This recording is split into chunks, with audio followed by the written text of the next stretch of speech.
Tonight is debate night. We got two heavy hitters. We got Final Boss meets Final Boss. If you're a fan of Jay, with that, MarquettDavon Burton. MarquettDavon Burton.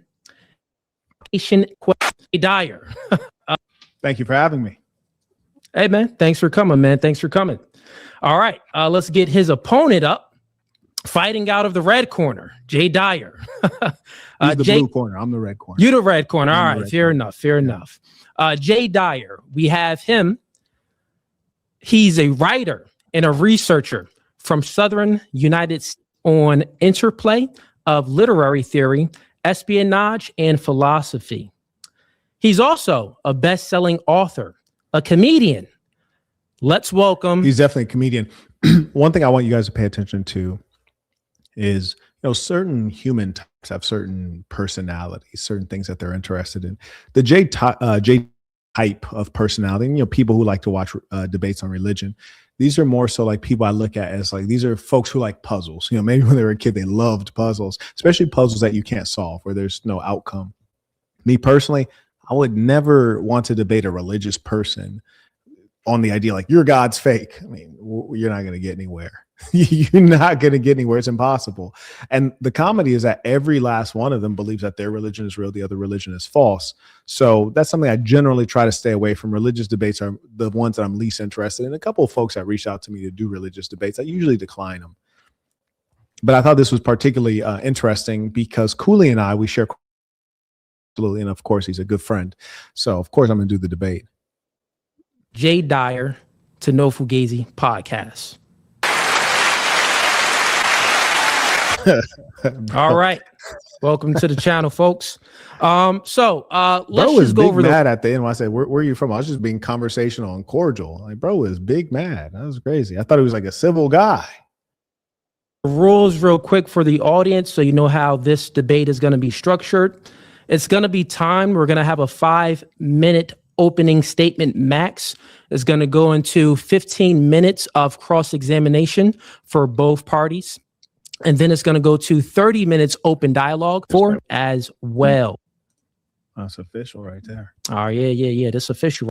Now we're gonna start this off clean. I appreciate both you brothers for coming up. Now, tonight's topic is going to be, is Christianity true and good for all people? That's the topic. Is Christianity true and good for all people? I think if you answer the latter part logically, is it good for all people or is it good, then you would necessarily have also clarified that it's not true if it posits that it's a good thing. But anyways, let's go ahead and take a listen. And this is the opening statement. You speak for 5 minutes, uninterrupted. Jay is taking, and I want you guys to take some notes on things that you hear that come up later. This guy did a lot of lying during the debate, so let's pay attention. Position. We'll have him go first. Jay, whenever you start speaking, I'll start the timer. Yeah, thank you. Glad to be here. Appreciate my friend here for coming. I think Christianity is definitely true because, number one, we can argue and prove it logically. I focus on my channel quite a bit on philosophy and the logical argumentation for those types of religious positions. And one way to know that would be the transcendental argument. We're not doing that tonight, but since true is in the proposition, the debate problem, I'm going to say, yeah, that the transcendental argument, I think, points us in the... Okay, so already we see that he's saying, we're not debating about the transcendental argument, but I use the transcendental argument. So I just want to mention that, even though we're not talking about that today. Curious, very curious. Direction first of a being that is immaterial, that is invariant, that is non-physical, that is the grounding both epistemically and ontologically for the possibility of the things that make knowledge possible. So in other words, things like the laws of logic, things like numbers, things like principles, philosophical principles like causation or teleology, all of those things require some. And I want you to notice there are people who produce in the world, people who get things done, people who move humanity in a good direction, people who do good works. And the people, then there's people who do nothing. And then there's people who talk, commentators, analysts, philosophers. And these are probably not what you would call good people in as much as they don't do good works. Like grounding beyond mere physicalism. And then to go beyond that, I think the Christian paradigm, the Orthodox Christian worldview, including its ethics, its metaphysics, and its epistemology, is unique and provides a cohesive, coherent, extensive justification and grounding for our ethical, metaphysical, and epistemic beliefs.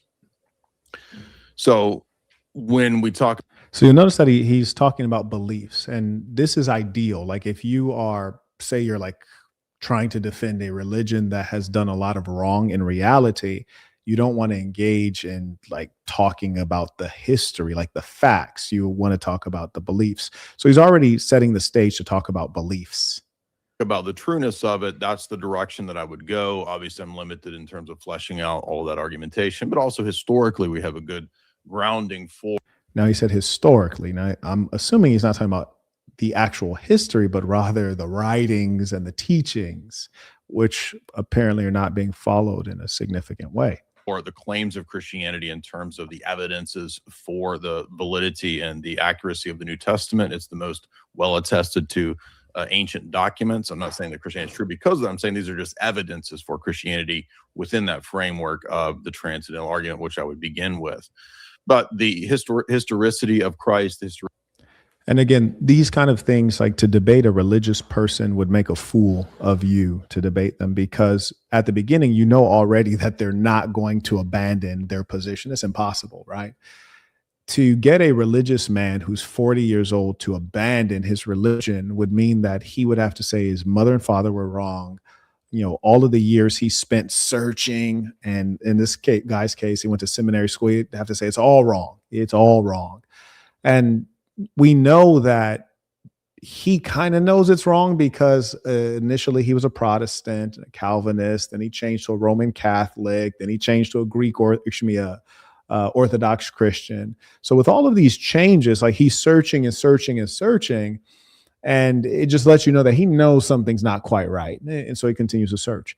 Now, in terms of intellectuals who make their living from being an intellectual, which is to say not creating products in the world, like services for humankind, things that people can use, you have to perpetually be on this march. Now, we know that religion has been debated since religion came into existence, a long time, so thousands of years. The idea that either one of us is going to say anything remotely novel about if God exists, if your religion is real, is a ludicrous concept. It's in fact a waste of time, and there are much better people to do it. You know, Christopher Hitchens, Richard Dawkins, leave it to them. I think of it as like an idler's task. Of the documents themselves, far more well attested to than Plato or Aristotle, even any of the other great epics of history. They're all pale in comparison to what we have with the documents of the New Testament, with 5,000 plus existing copies and manuscripts and textual traditions within the first few centuries of. Oh, was that Rachel Wilson? I didn't even realize. You guys mean like the wife of Andrew Wilson? Was that who that was? I didn't realize. Is that the wife of Andrew Wilson? I thought it was just a random person named Rachel Wilson. It's a very basic name. I didn't realize that was the woman with the 5 kids and 3 baby daddies. I thought that was just a random person named Rachel Wilson. Okay. I had no idea. Shout out to Rachel. Of course, she's angry because I spoke on the fact that, you know, she is in this state and that her husband is, you know, basically a degenerate.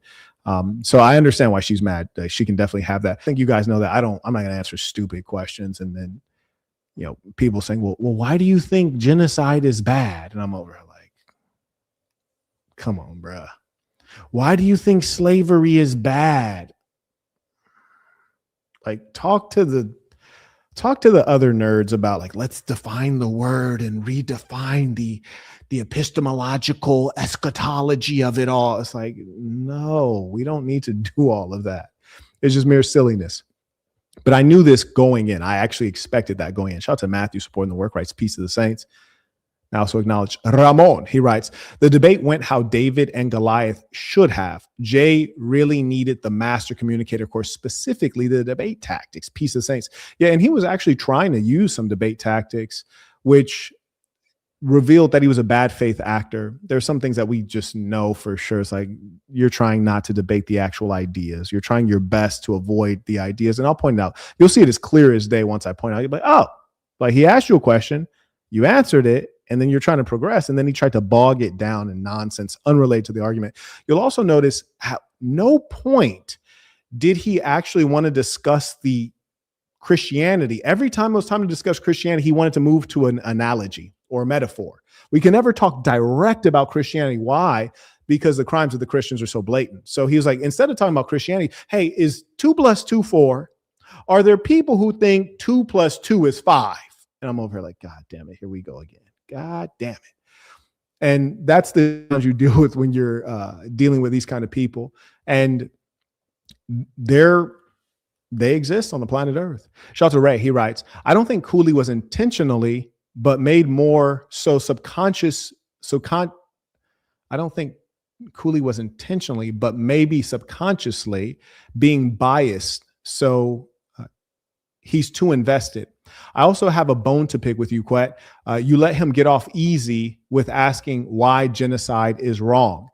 Well, it wasn't even letting them get off easy with asking why is genocide wrong. It's more so, it's just so pathetically silly. And this is one of those things where he's trying to win a debate. He's not trying to win using tactics. He's not trying to win with superior arguments or superior ideas, nor is he trying to strive together to find and establish and refine truth. He's just trying to look good and win the debate, because he knows that the truth doesn't favor him. He's there to show up, to try to look good and all the nonsense, and then, monetize off the back end. But he wasn't trying to actually establish truth or build. I mean, why is a genocide bad? It's like, come on, man. Come on. And what people in the audience who maybe suffer a similar affliction, they may think, oh, well, you don't know, or you're not intelligent enough to discuss it. It's like, no, I just choose not to. I think that significant mental power is better allocated to engineering. It's better allocated to the hard sciences. It's better allocated to producing something in the world. Having deep conversations, doesn't have any impact in the world. And this is precisely why my whole argument is, well, your Christianity, you have this book that most of the Christians have not read cover to cover. The ones who did, the low IQ didn't understand it. The high IQ understood some of it, and what they didn't understand, they used huge amounts of faith to just pretend. And so, I mean, it's a complex work. It has contradiction. It has literary devices. What are the chances that someone who is not intellectually gifted can understand it? It's low. And in addition to the person necessarily being intelligent, they also have to accept that it contradicts and it doesn't make sense at times. So it requires faith. Like the book requires faith. It's a prerequisite for being a Christian. You have to use faith, because if you don't use faith, if you use pure logic, then it's going to fall apart. And the deceitful part, the reason that I say all religious people are liars, is because every religious person, Jew, Christian, Muslim, they will tell you that their God can be justified with proof. They'll all tell you it can be justified 100% with proof. So somebody's lying, and then they'll debate each other. Now, here's the kicker, and I've said this many times before. For me, religion is only valuable in as much as it transforms the human being. That's it. Just as much as communism would be valuable in that it transforms the society to better provide for the proletariat, or capitalism develops the society so that you can bring people out of poverty. Those are the values of the system. They have to actually do something, not claim that they can do something. It's kind of like a medicine. If the medicine is supposed to relieve your headache, but you still have a headache, like, why would you keep taking the medicine? And that's precisely what we see in the religious context. And the worst part is that if you were to have 100 Christians watching a debate where you're debating against Christianity, you can bet your bottom dollar that they're going to say that you lost. They have to. Shout out to Xlegic writes, 2 people not worth debating, ones with closed minds and ones who don't acknowledge reality. The moment he would not acknowledge historical facts, I knew he had wasted your time and it would go nowhere. 100%. Now, here's the thing. I knew going into the debate that he wouldn't deal with the reality of it. He can't. It's going to cause trouble to his worldview. So he has to stay in the realm of what is written, not what has happened. So I knew that in advance. And I willingly went in because there's still value. There's still business value to it. There's still value in getting in front of other audiences. Because one thing I know is that people with common sense, people who are practical, people who want things in the real world, they'll hear what I'm saying and say, that makes sense. Let me check this guy out. May I acknowledge Mason? He writes, also, I noticed in the comments in the chat about the comments of his disgusting fan base. And as a man who is in an interracial marriage and who's in the Orthodox Church, this is what I was hoping to avoid. Okay, so I'm guessing you're saying that you are in an interracial marriage and you are in the Orthodox Church. Well, that's my whole point about Christians, is that many of them are still disgusting people. Jesus and the Gospels have not transformed them at all. They're disgusting people, and they can easily become dangerous. It is in the mob, it is in them being organized that they become more dangerous.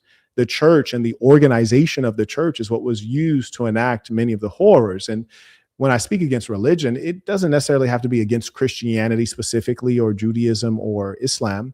It's the fact that the religion is able to organize people and bring them together, and without enforcing morality, you leave them to human nature. And the human nature, including greed, has allowed them to organize to do quite evil, wicked things. And the worst bit about the religious types is that these are not folks who are going to be critical thinkers. And as a result of not being a critical thinker, it's easier to get them to go and do things that are pretty heinous, which we've seen. Shout out to Jay-Z. Jay-Z. He writes, I left a super chat defending you under the main video so we can populate at the top as comments are filled with imbeciles. Oh, absolutely. I mean, there's a lot of religious people on earth, and they are serious. You hear me? There's no fervor like religious fervor. You dig? Shout out to Pawan. He writes, Peace of Saints, Dyer ran the whole time, resorting to asking questions like, why is genocide bad? I mean, to me, it's like when you ask something like that, like you're really reaching. He writes, you did a great job sticking to the point and proving he simply cannot iterate why his religion is good. Yeah, he definitely failed to show that the religion is good. And the comedy is, in running, he then started making up lies. He says, well, what about your system? I said, I don't have a system. And more importantly, we're not here to discuss my system. We're here to discuss Christianity.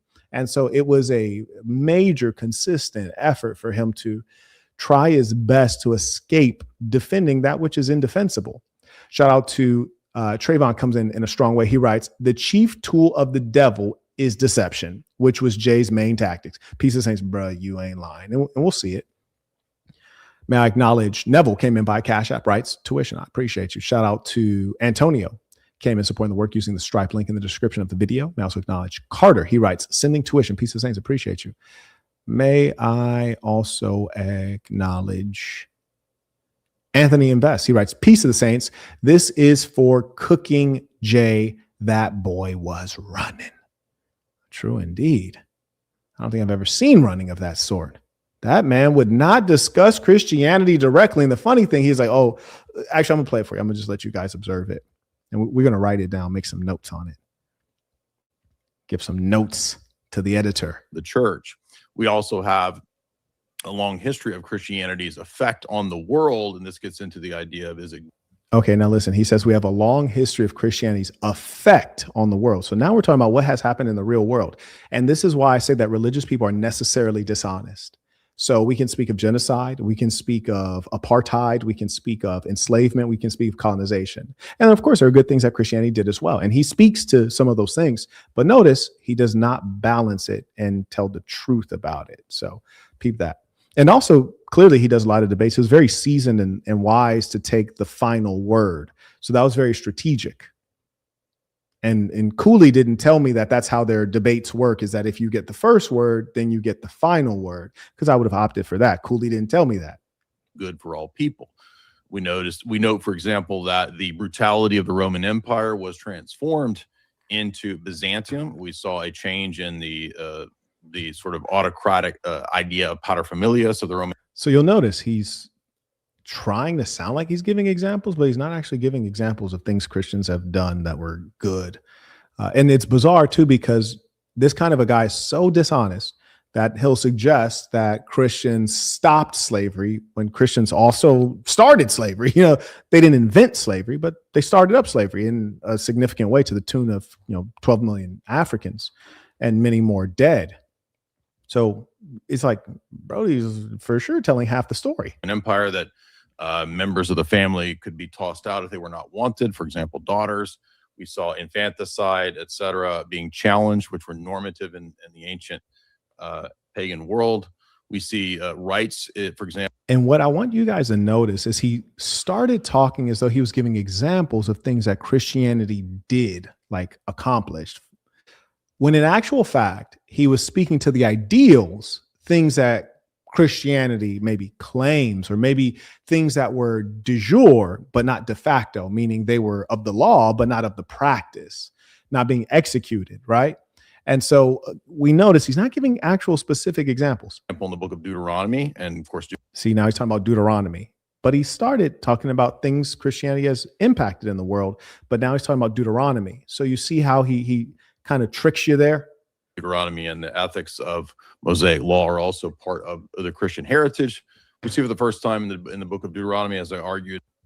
And what you have to realize is that when someone is constantly going back to their book, their whether it's the Quran, the Torah, or the Bible, within their book, it's only relevant to other people who also believe that book is a revelation of God. I think that is just an okay book, has some wisdom, some beautiful language, and it also has a lot of rubbish in it as well.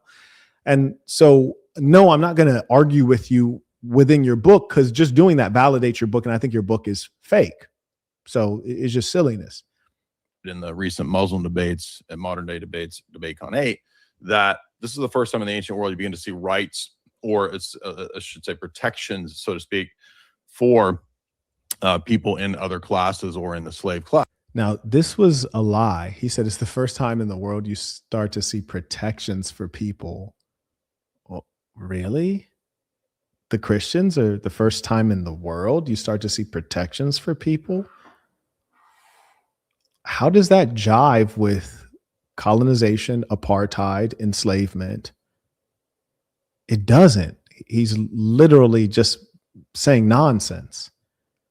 And even banning things like grape for women that are taken in. Funny you mentioned banning grape. Well, how did Latinos get created? How did Puerto Ricans get created? They're not Africans. They're not indigenous. This is a mix between Tainos, Europeans, and Africans. They banned grape. I think a lot of the population we call Latino are a direct result of grape. Many foundational Black Americans, and the fact that they don't quite have pure African features, are a result of grape. In fact, it was legal in the United States to grape enslaved persons because they were viewed as chattel slaves. This was under the Christians. So it's just none of the things he's saying are legitimate. And you know that some of the onlookers, it doesn't matter. As long as he's defending Christianity, Sky Daddy, they're with him. They're with him. And that's why religion is so dangerous. And that's why I speak against it, because it's fundamentally dangerous. Battle.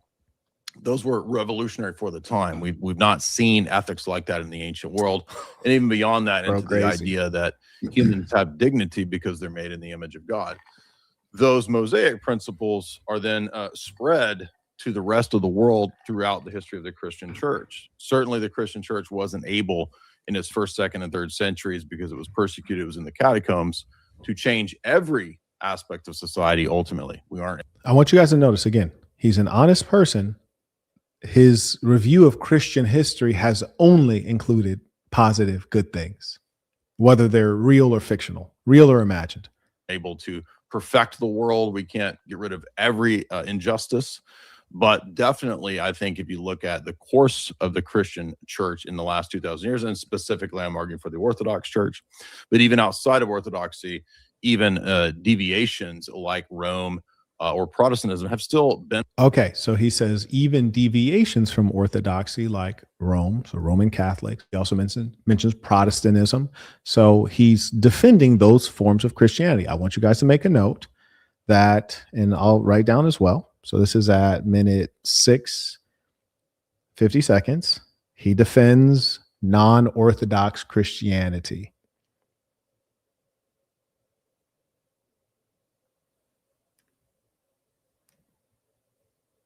Okay, so let's make a note of that. An important thing. Benefited society in various ways. We think of, for example, modern inventions that come out of science. Science itself is birthed out of the medieval tradition of the university itself, a Christian invention. Imagine he claimed that science was a Christian invention. Word. Where did the Egyptians get science from? Where did the Indians get science from? Like, which is to say those of India. Where did the word? Come on, dude. It's kind of crazy. Hospitals come out of Christianity. Hospitals come out of Christianity. So before Christianity, you just get sick and die. There was no medical care. There were no healers. There's no. And who was the father of medicine, and where did he travel to? Interesting. We think of the longest existing and most successful empire, not just in terms of length. Now, this is really important, actually. He says he speaks to the most successful empires. Now, this is where you see the evil of the Christian.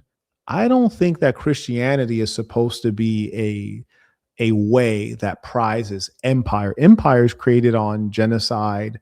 It is created on colonization. It's created on bloodshed. So Jesus, I don't get the feeling that Jesus, which is a man who was followed by 12 disciples, not an empire. I don't get the sense that Jesus would condone that. And again, this is the crux of the wickedness of Christianity. He's actually speaking of it in favorable terms. And that's what people need to pay attention to. The Christians, the reason the Christians behave in such vile ways is they think it's okay. They think it's fundamentally okay. Shout out to Nicaragua. He writes, another one bites the dust. Peace of saints indeed. I think I addressed that one. Carrying on. The time, but also in terms of monetary policy, the Byzantine Empire lasted for over 1,000 years, and it's the longest, most successful in that regard, even in a worldly sense, empire. Of course. So then the question is that a merit? So you're saying because it lasted a long time, is that a merit? What did the Byzantine Empire do? You'll notice later in the conversation when I start talking about the Byzantine Empire, then he wanted to try to filibuster and stop me from talking about it. And it was very consistent. Every time we get to the facts, all of a sudden, he doesn't want to have that conversation. It did fall, and all empires are bound to fail.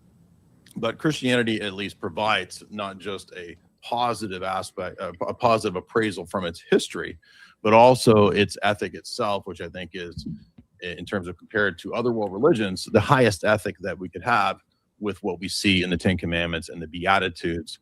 Now, that was crazy. He suggested that Christianity is the highest ethic we could have. Now, mind you, we're talking about the mass murder, RAP out the wazoo.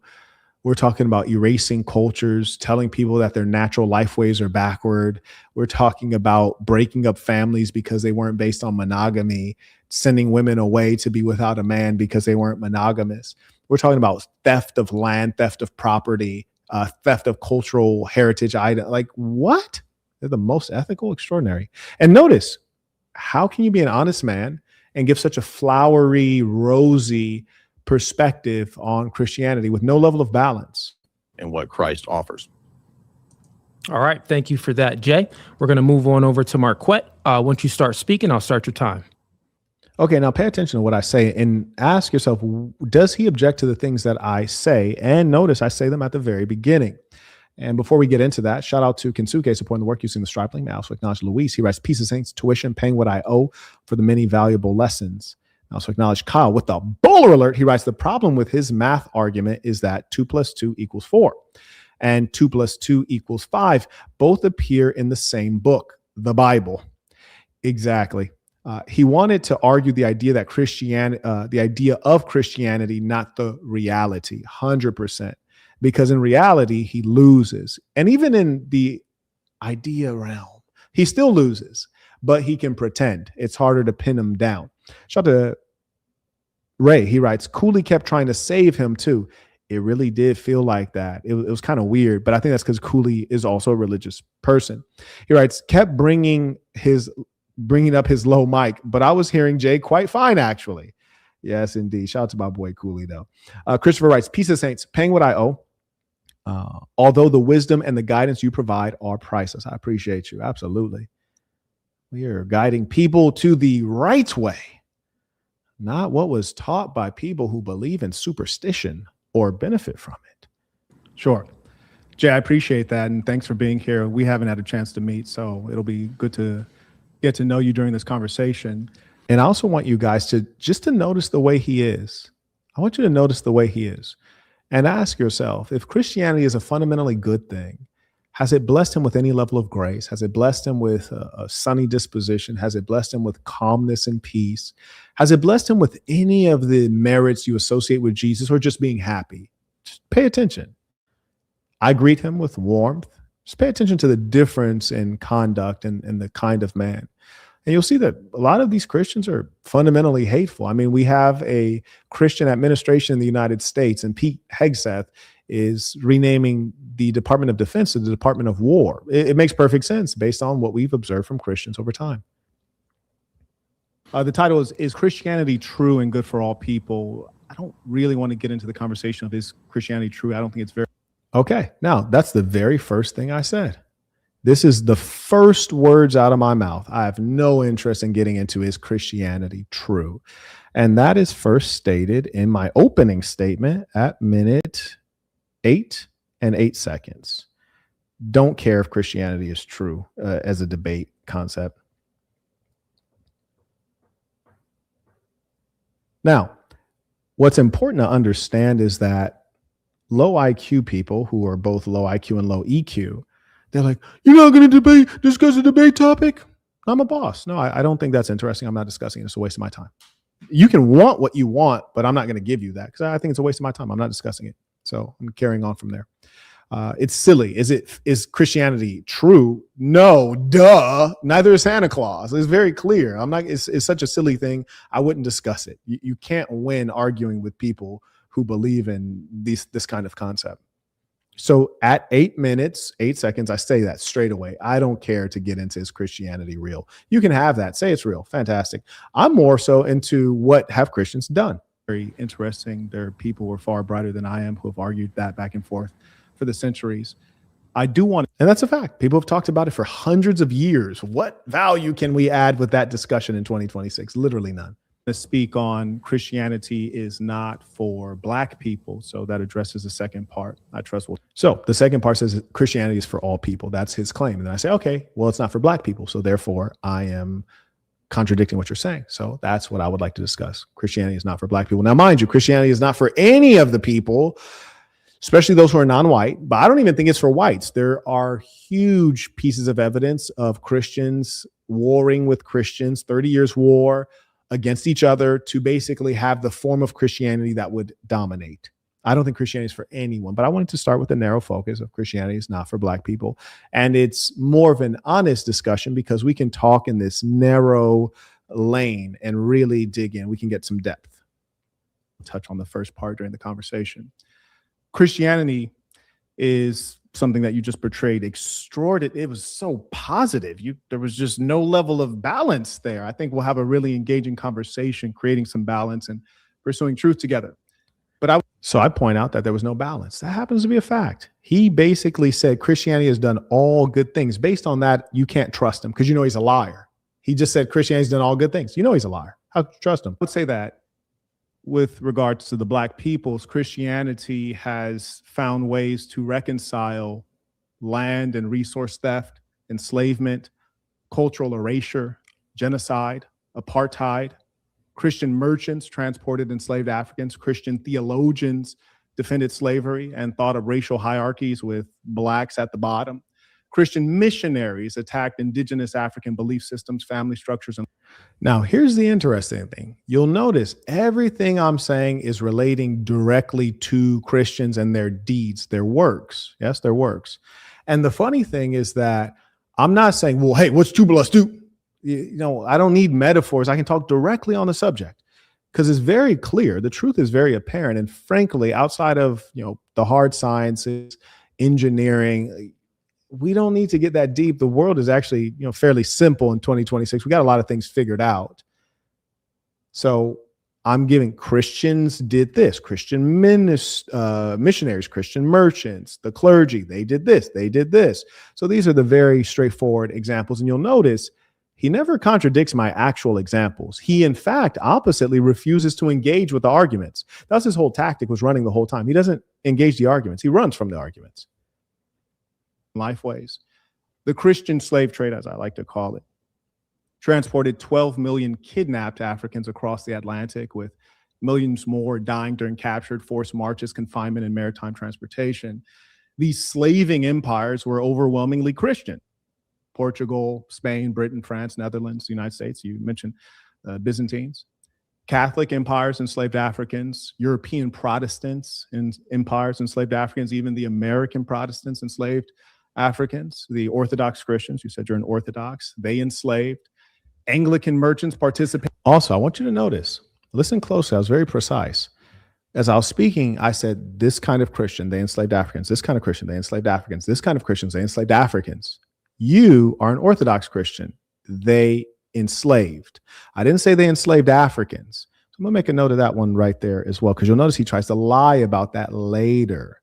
A lot of lies from Lil Buddy. So that was minute 9, second 31.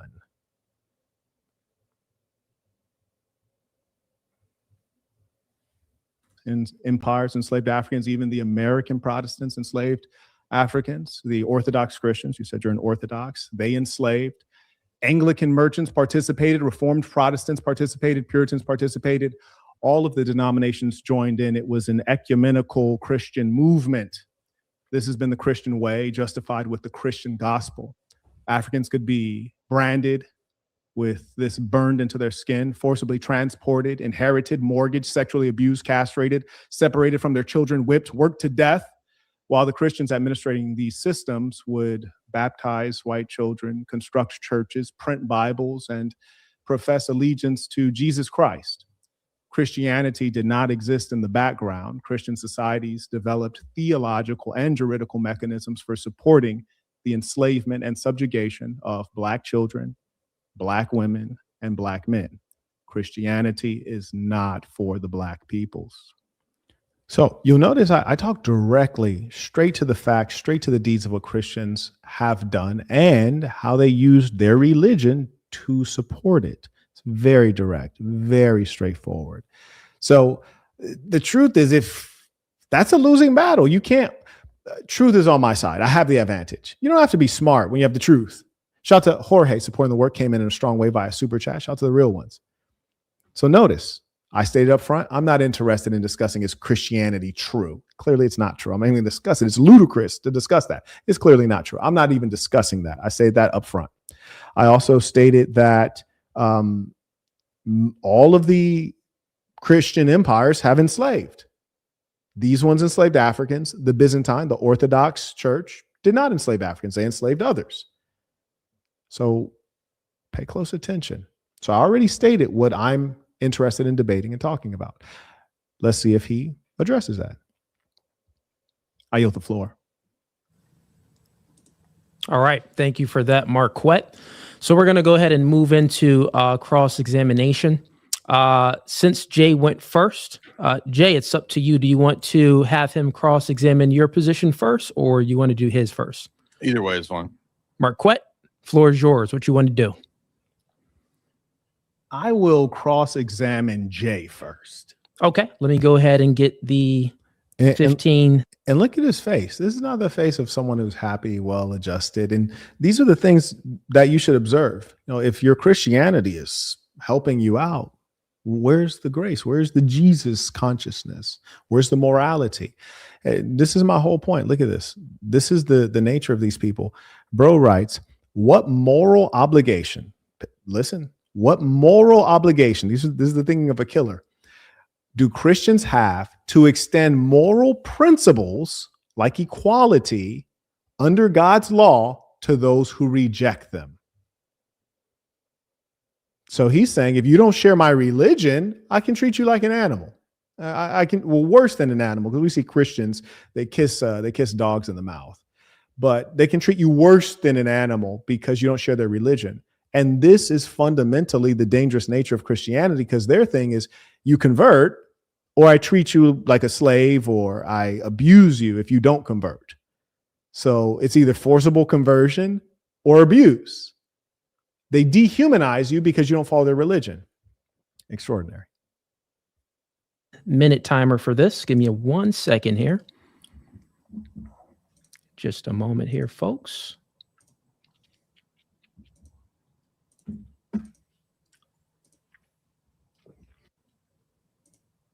Okay. Look at bro face. I appreciate, or even Jay, would you tell me about a time in history or even the present where Christians did wrong? And I want you to notice the examples he gives. I think they're very interesting. They're very funny because the truth of how much wrong Christians have done, like the extreme nature of it, he doesn't name any of the most obvious cases. He doesn't name any of the most obvious cases. So just listen to what he has to say. Sure. There could be many ways to cash that out. You could say that you could have a corrupt Christian king who, stole money. You could have a papist. So I said Christians with an S, right? I said, tell me about a time that Christians did wrong with an S. So we're meaning multiple. Also, you probably assess that if we're talking about Christians and we're trying to establish some culpability, then maybe you want to talk about a group of Christians, like a significant number, not an individual. You go straight to the maybe you have a king. And it's also weird because I said a time in history, like something that actually has happened, and he's acting like he can't remember anything. Bad faith. See that engaged in usury. You could have. So I said Christians did wrong, and he thinks of the most gentle example of wrongdoing. Could have mentioned the fact that you almost never see a Native American in America, but instead he's like, a Christian king could have engaged in usury. Extraordinary. He could have mentioned King Leopold, who was also, I believe, an Orthodox Christian in the Congo, where they killed kids and adults and amputated limbs for the cause of rubber and the profits. But instead, he is like, you could use usury. And you guys are telling me that that wasn't a bad faith argument? Extraordinary.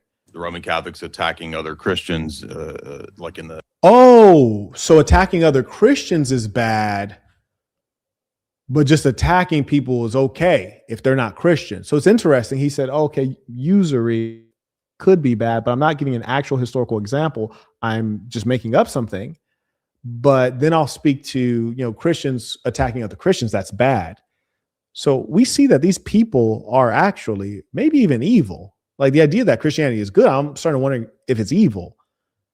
In the Crusades, the Byzantines. So, there's a lot of different possible examples. Do you want like a specific historical example or like a potential thing that could happen between one person to another?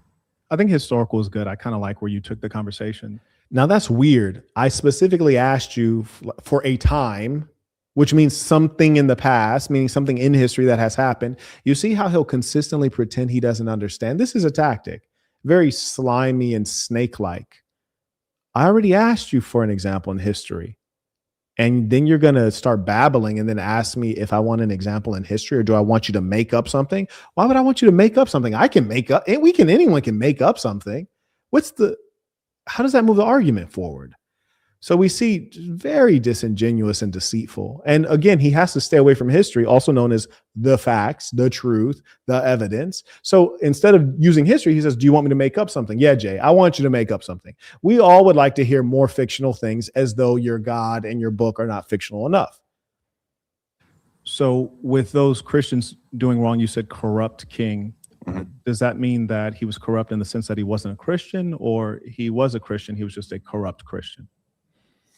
Well, given the limited historical accounts that I have, I would go by the public profession. So I would say that in the case of, say, a corrupt king in the Middle Ages who, stole land from the serfs, he would be professing as a Christian, but then a corrupt Christian. Okay, now pay attention. He's putting on a modifier. He's saying it's a corrupt Christian. And it's important for us to define what a Christian is and is not if we're going to have to debate, right? And this is not an abstraction like what is good, what is bad. We're not getting into silly things like that when we should have some kind of middle ground there. Instead, I asked him, well, what is a Christian? What is not a Christian? So you'll notice, because he was using this modifier, corrupt Christian. And this, again, is when he's going into this whole no true Scotsman fallacy. So by your standards, are you defining him as a Christian, or is he not a Christian because he was corrupt?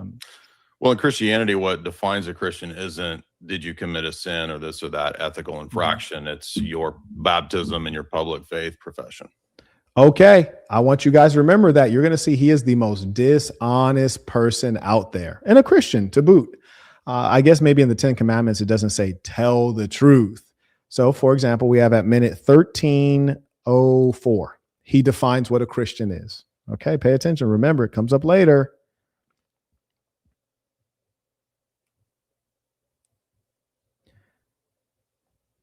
And this is how diabolically evil these religious zealots are. It's like every time the man lied, they pretend as though they didn't hear the lie. So notice, we just defined Christianity. Listen, I'm going to play it again for you. Corrupt him. Not we. He defined Christianity, and then I use his definition to defeat him. Well, in Christianity, what defines a Christian isn't. He said in Christianity, what defines a Christian? Did you commit a sin or this or that ethical infraction? It's your baptism. It is your baptism And your public faith and your public faith profession. Confession. Very good. I think that's a confession. It's your baptism and your public faith profession. Okay. You professed your faith publicly and you've been baptized. That's what defines a Christian. That is what defines it. So pay attention. I think that's completely reasonable. So basically, and I said, that's reasonable. I can roll with that definition. It's functional for our discussion. If they've been baptized and they self-identify as a Christian, then they are in fact a Christian. So we define that. And I want you to notice, Cooley later doesn't even say, nah, bro, y'all did define that. And Jay, of course, is going to lie. So pay attention. Loosely speaking, I mean, at least that's how most people would perceive it. I would take issue in terms of technicalities that as Orthodox, we don't recognize like Jehovah's Witnesses or even Protestants as quote Christian, but nominally speaking, they self-identify. And so now he's like, well, as Orthodox, we don't recognize. That's cool. But we already defined what a Christian is. I'm not asking you what you view as a Christian. For the sake of the debate, what is a Christian? We already defined that. So you could say they were, quote, nominally Christian. You identify them as heretics. Roger that. Okay. So with that being the case, we're taking them as Christians because they say they're Christian, because they've been baptized. And you're suggesting that Christianity is good for all peoples. And I'm speaking specifically in the case of the Black peoples. We could speak broadly in another discussion. This is my current interest. Why would Christianity be good for Black people when we observe that there was so much destruction to the African peoples at the hands of Christianity? Not only the violence that occurred to Black bodies, but also the violence that occurred to the mind. And there was so much cultural erasure. In fact, Christianity was largely the foundational thinking that allowed Black lifeways, African lifeways, to be defined as pretty much the opposite of good because they were not Christian European. And this is not to suggest that Christianity is European. This is to suggest that the Europeans who were exercising Christianity had their own spin on it. So, for example, the idea is that Europeans possess religion, Africans possess superstition, Europeans are civilized, Africans are primitive, Europeans have knowledge, Africans have custom. It's like almost everything that was African was defined as bad, and it was largely based on the Christian values. And because of that determination and that dichotomy that was created, when you say, okay, well, we need to follow Jesus, if they're following paganism or that which is not Christian, these are heathens. And because they're heathens, it's kind of okay if we do violence upon them and enslave them. And this is something that we saw consistently across various Christian groups, including ones that you identify with and others you consider heretics. I yield the floor. Yeah, the answer is that it would be a genetic fallacy to argue that because a specific individual. And you'll notice immediately he never wants to engage in an actual debate. He claims it's a logical fallacy when in fact it is not. And you'll notice I'm speaking of Christian civilization. I don't even want to use the term civilization. These are not civilizations. I'm speaking of Christian societies executing at the mass scale, cooperating and organized. And then you'll hear him start lying immediately. Straw man.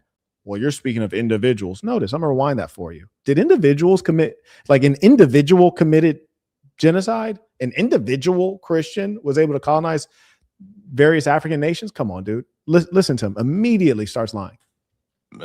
Genetic. Including ones that you identify with and others you consider heretics. I yield the floor.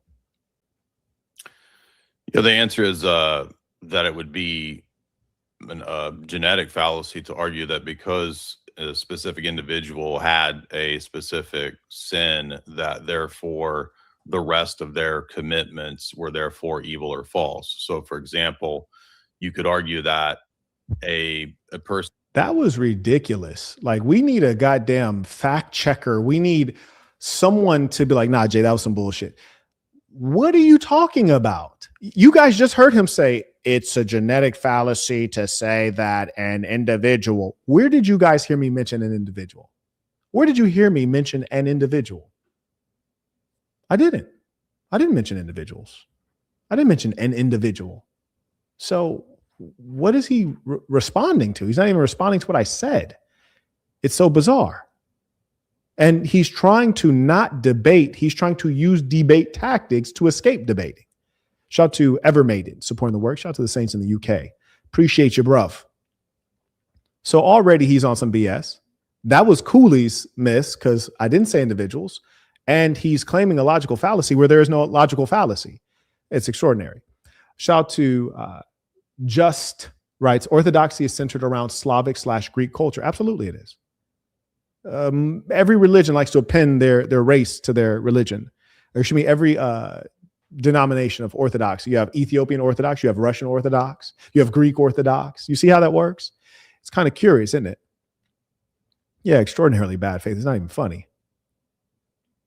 But carrying on. So he's claiming that I said something I didn't say. And believed in, let's say, a form of distributist economics, or that a person believes in capitalism or socialism, the fact that the person acted evil or did this action that was evil, it wouldn't necessarily mean, and there's just a logical fallacy to say that the system that they adhere to is therefore false. So how would I did not suggest it was false. Now, again, you see him lying again. He just said that I said Christianity was false. I never once said it was false. In fact, in my opening statement, I said, I'm not even here to argue that. So I never said it was false. But I did say Christians collaborated in doing evil. I said it was not good, but I never said it was false. I never spoke about individuals.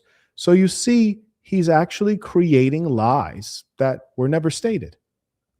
I suggested that the premise, and you'll see me trying to correct him, and then he wants to cut me off because they don't want the truth to get out. Outcomes were wicked. I did not suggest it was false. Well, the premise of the debate is, okay, you see, I said I did not suggest it was false. And instead of him doubling down on his lie, he decides to say, oh, well, the premise of the debate is, that's not what I'm talking about right now. The debate has two parts, the first part and the second part. I'm talking about the second part.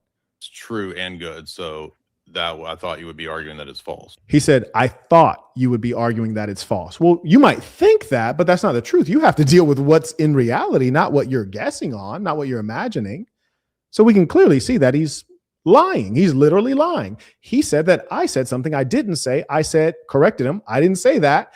And then he says, well, I thought. Well, you thinking something is not the same as it actually happening. So there you see the dishonesty. And that's why when people say, Marquett, no, give examples. You'll never see people try to contradict my performance in a debate. They can't give examples. There are no examples. Majesty writes, missed this live because I was with family. That's a beautiful thing. He writes, peace to saints, much needed since I've been questioning my faith, being born into it, and also FBA. You should question it. You should question it. These people do not love us. They hate us. Hell, many of them hate each other. It's crazy. I said that it wasn't good. The outcomes were not good. They were destructive.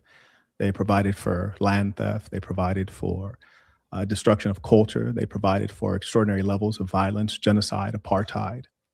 And what I need my moderator to do is to be a fact checker. I need my moderator to be paying attention, so he'd be like, no, actually, so-and-so didn't say that. Actually, you did say that. Actually, you just put those words in his mouth. I need that policing, because bro is lying too much. How are you arguing that that's not, how do you demonstrate that it's not the vice of the individual versus? You see how he's talking about the vice of the individual.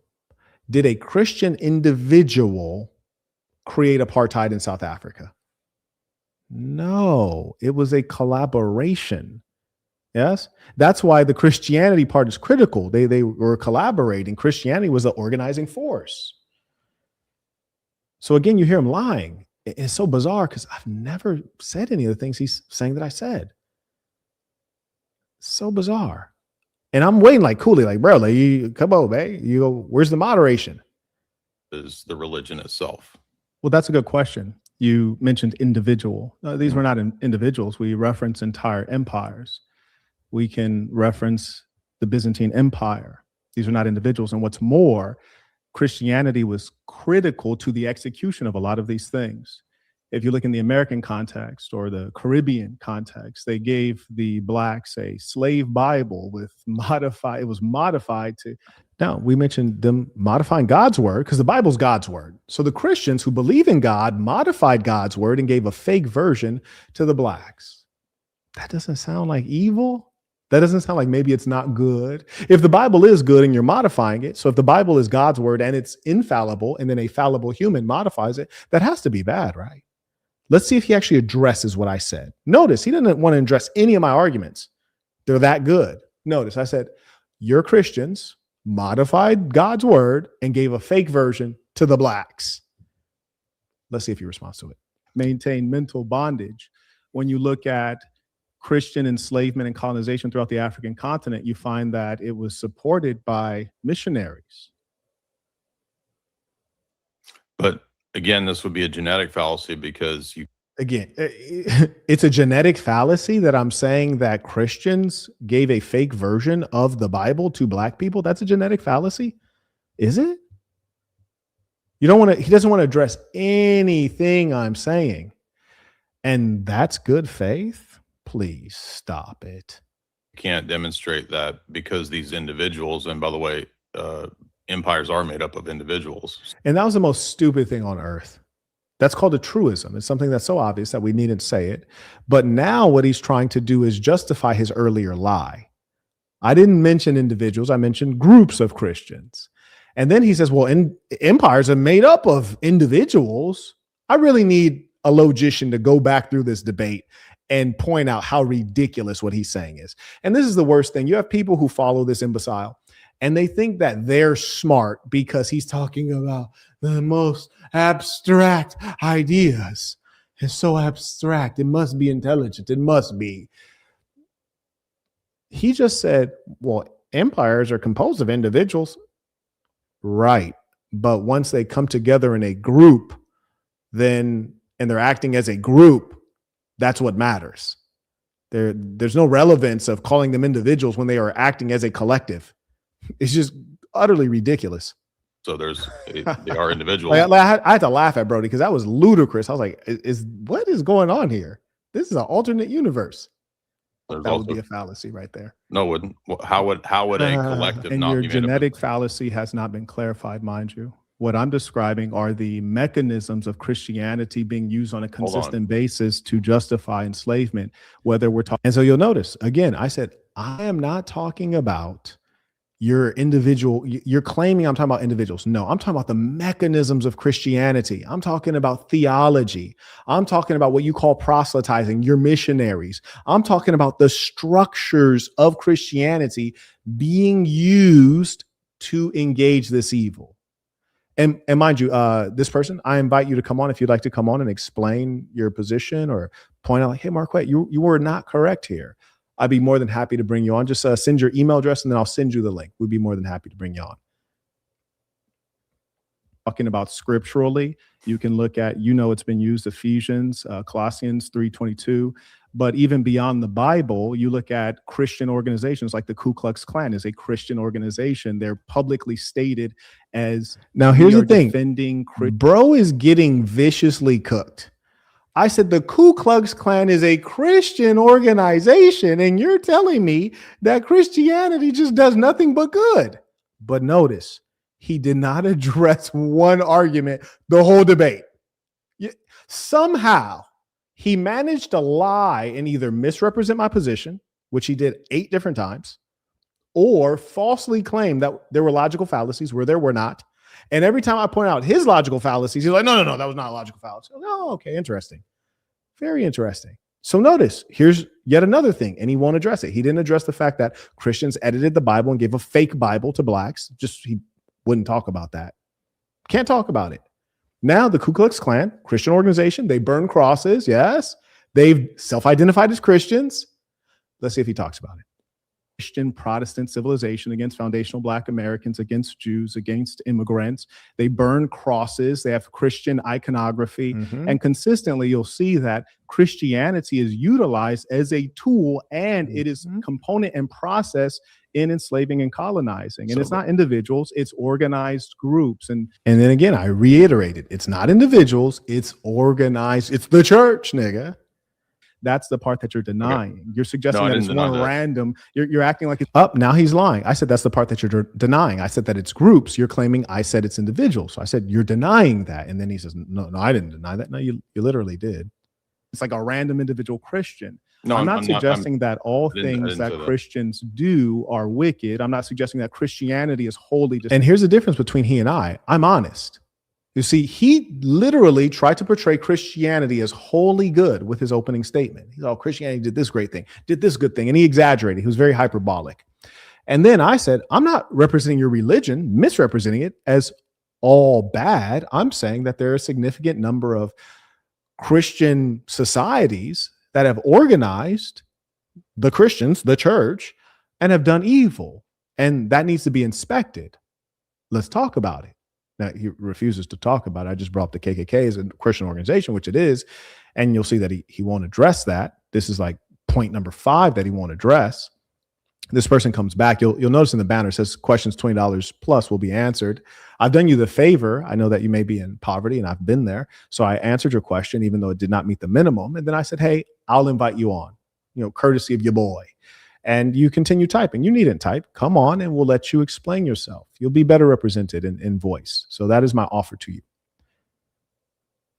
Destructive. What I'm pointing out to you is that if you have a medicine that consistently has such bad side effects, then probably this is not a medicine. The healing must be questioned. No, I didn't argue that. I said that it's a genetic fallacy to conclude that. So you'll see, here he is back to the nonsense. Won't address anything that I say and keeps lying. Shout out to Shai supporting the work via Venmo.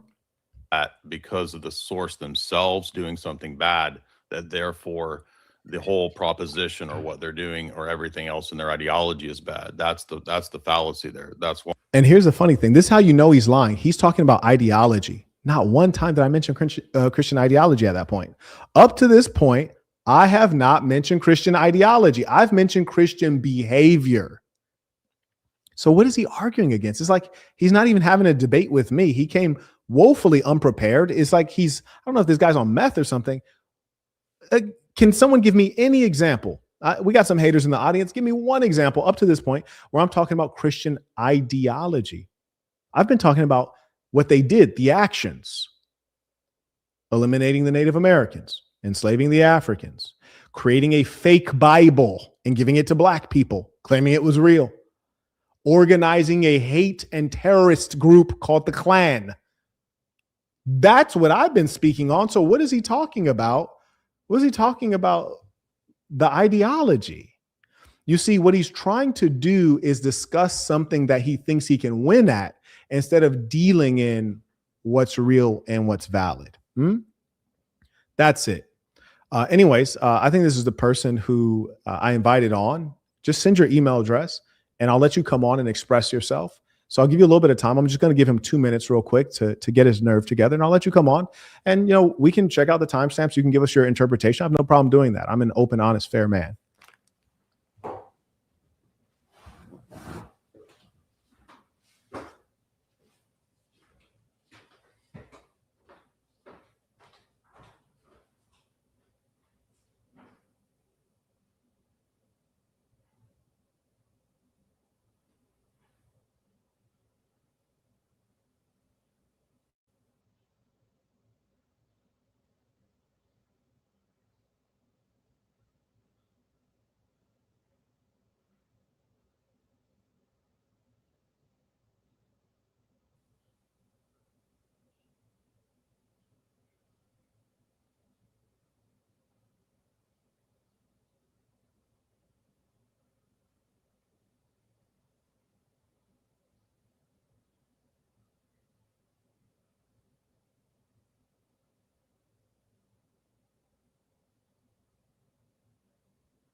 And the internet is a very dark place. It's a very dark place. You have all these shadowy imbeciles. So again, I told little buddy, like, hey man, come on. I'll just send in your email address. I'll send you the link to join on. You can express yourself. And then it just keeps typing. He won't send in his email address.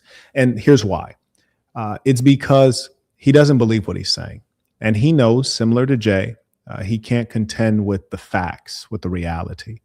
And that's why I always am open to bringing people on and letting them tell their truth.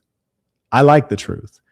And I know for a fact that the truth is on my side. That's why I'm so open to share my platform so that people can put forward their ideas.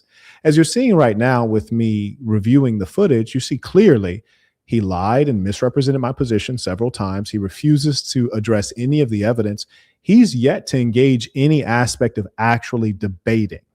His goal is not to debate ideas, but rather to debate form or to claim logical fallacies where they don't exist, and then to use them, which is the utter comedy. So anyways, you have people like that. They're like, they have all these things to say, but they won't defend their position. That's because it's emotions. It's just always emotions. And with religious people, it's emotions, it's irrationality, it's the ideas that were implanted in them when they were a child. And they struggle to this day. And I feel bad for them. I really do. I hope that they're able to get over it. It apparently it's a tough thing when you've been raised on the idea that you'll burn in hell eternally if you do certain things. It's very challenging to get out of that. Anyways, shout out to Brady writes, notice they call your stream a cope stream, but they followed you to your channel because they subconsciously know you destroyed this dude. I think they consciously know it. I think they subconsciously know that their religion is wrong. But it's sad. It's the evil and the hatred. And you guys saw in the comments, the racism and all of those things. And it's like, well, if I'm losing the debate, then just say I'm losing the debate. Why do you have to say the racist things? And that kind of lets you know the nature of these people. The nature is not very good. Ironic. Why you can't do, it's like a version of an ad hominem. That's like saying, I don't like you. Now watch it. And this is utter nonsense. Bro said, I'm going to rewind this so you guys can hear that. And those of you who are in the chat, I just want an honest person. Those of you who are in the chat, listen to what this guy said and tell me if that made sense. I'm going to rewind this for you. Tell me if this made sense. You guys at least know what an ad hominem is. You guys at minimum, if you don't know any freaking logical fallacies, you know what an ad hominem is. Listen to this. because of the source themselves doing something bad, that therefore the whole proposition or what they're doing or everything else in their ideology is bad. That's the fallacy there. That's why you Now, mind you, no one said that. I didn't speak about ideology at all. It's just so bizarre. So he's like making that up. But listen, keep listening. can't do. It's like a version of an ad hominem. It's like saying He said it's a version of an ad hominem. Well, a genetic fallacy and an ad hominem fallacy are two different fallacies. Neither are a version of the other. They're two separate logical fallacies. So it's like he's reaching so hard. Like, good Lord. I don't like you, and therefore what you're saying is false, or you did a bad thing here, and so therefore your ideology is false. So you would have to demonstrate. And no one said that. I never said they did this one bad thing, Christianity is fake. No, I never said that. I said consistently we've observed several Christian societies, empires, many of all of the denominations have done bad things. And as a result of them leveraging the mechanisms of Christianity, the missionaries, the theology, the scripture, then we must say that maybe Christianity is not a transformative religion that drives people to good, to doing good, to living as a good person. That's what I said. I never said anything beyond that. I didn't go into discussions of ideology. I didn't say because this one individual, or even, nor did I say because this one group of Christians did something bad, all Christianity is bad. I said history is replete with examples. In my opening statement, I named all the denominations involved in enslavement. Which is a lot. I named all of the different ethnic groups and racial groups and countries that were involved in it, all Christian. So there's no genetic fallacy there. That's called evidence. And that's what he was running from. Straight, and you moved in that direction with citing Ephesians as to why you think that there's an ideological problem in the system that's leading to that. But you then sir, you're suggesting that history is not a meaningful example. The references to scripture are the least of it. We can reference 12 million dead. We can reference an entire continent colonized. How do you logically show that that's Christianity and not individuals acting that way? That's a good question. Well, for example, we can consider what the Pope has said, right? Has the Pope not, and the Pope's not the only one, but for example, we can see that the Pope has specifically condoned slavery. And this went on for years. We can there's so many examples that we can go through it, and I'm happy to go through them. I don't know how the cross-examination works. I don't know if I'm supposed to be going through the examples or if.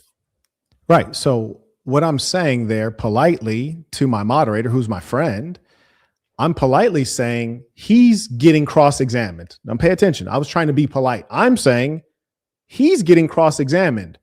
Why is he asking me questions? I said, do you know what the Pope said?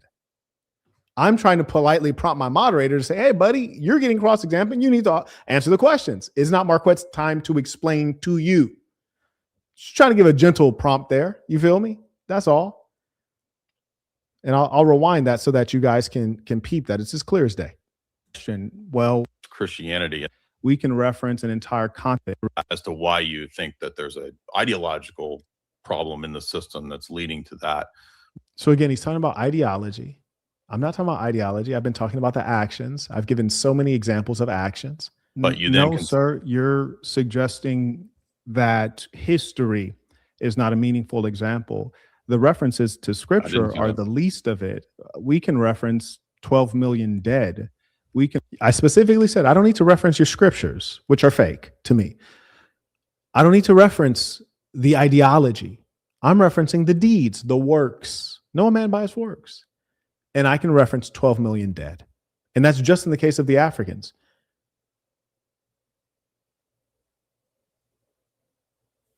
I can reference the Native Americans. I can reference, you even went to Asia and got it in. I can reference so many things.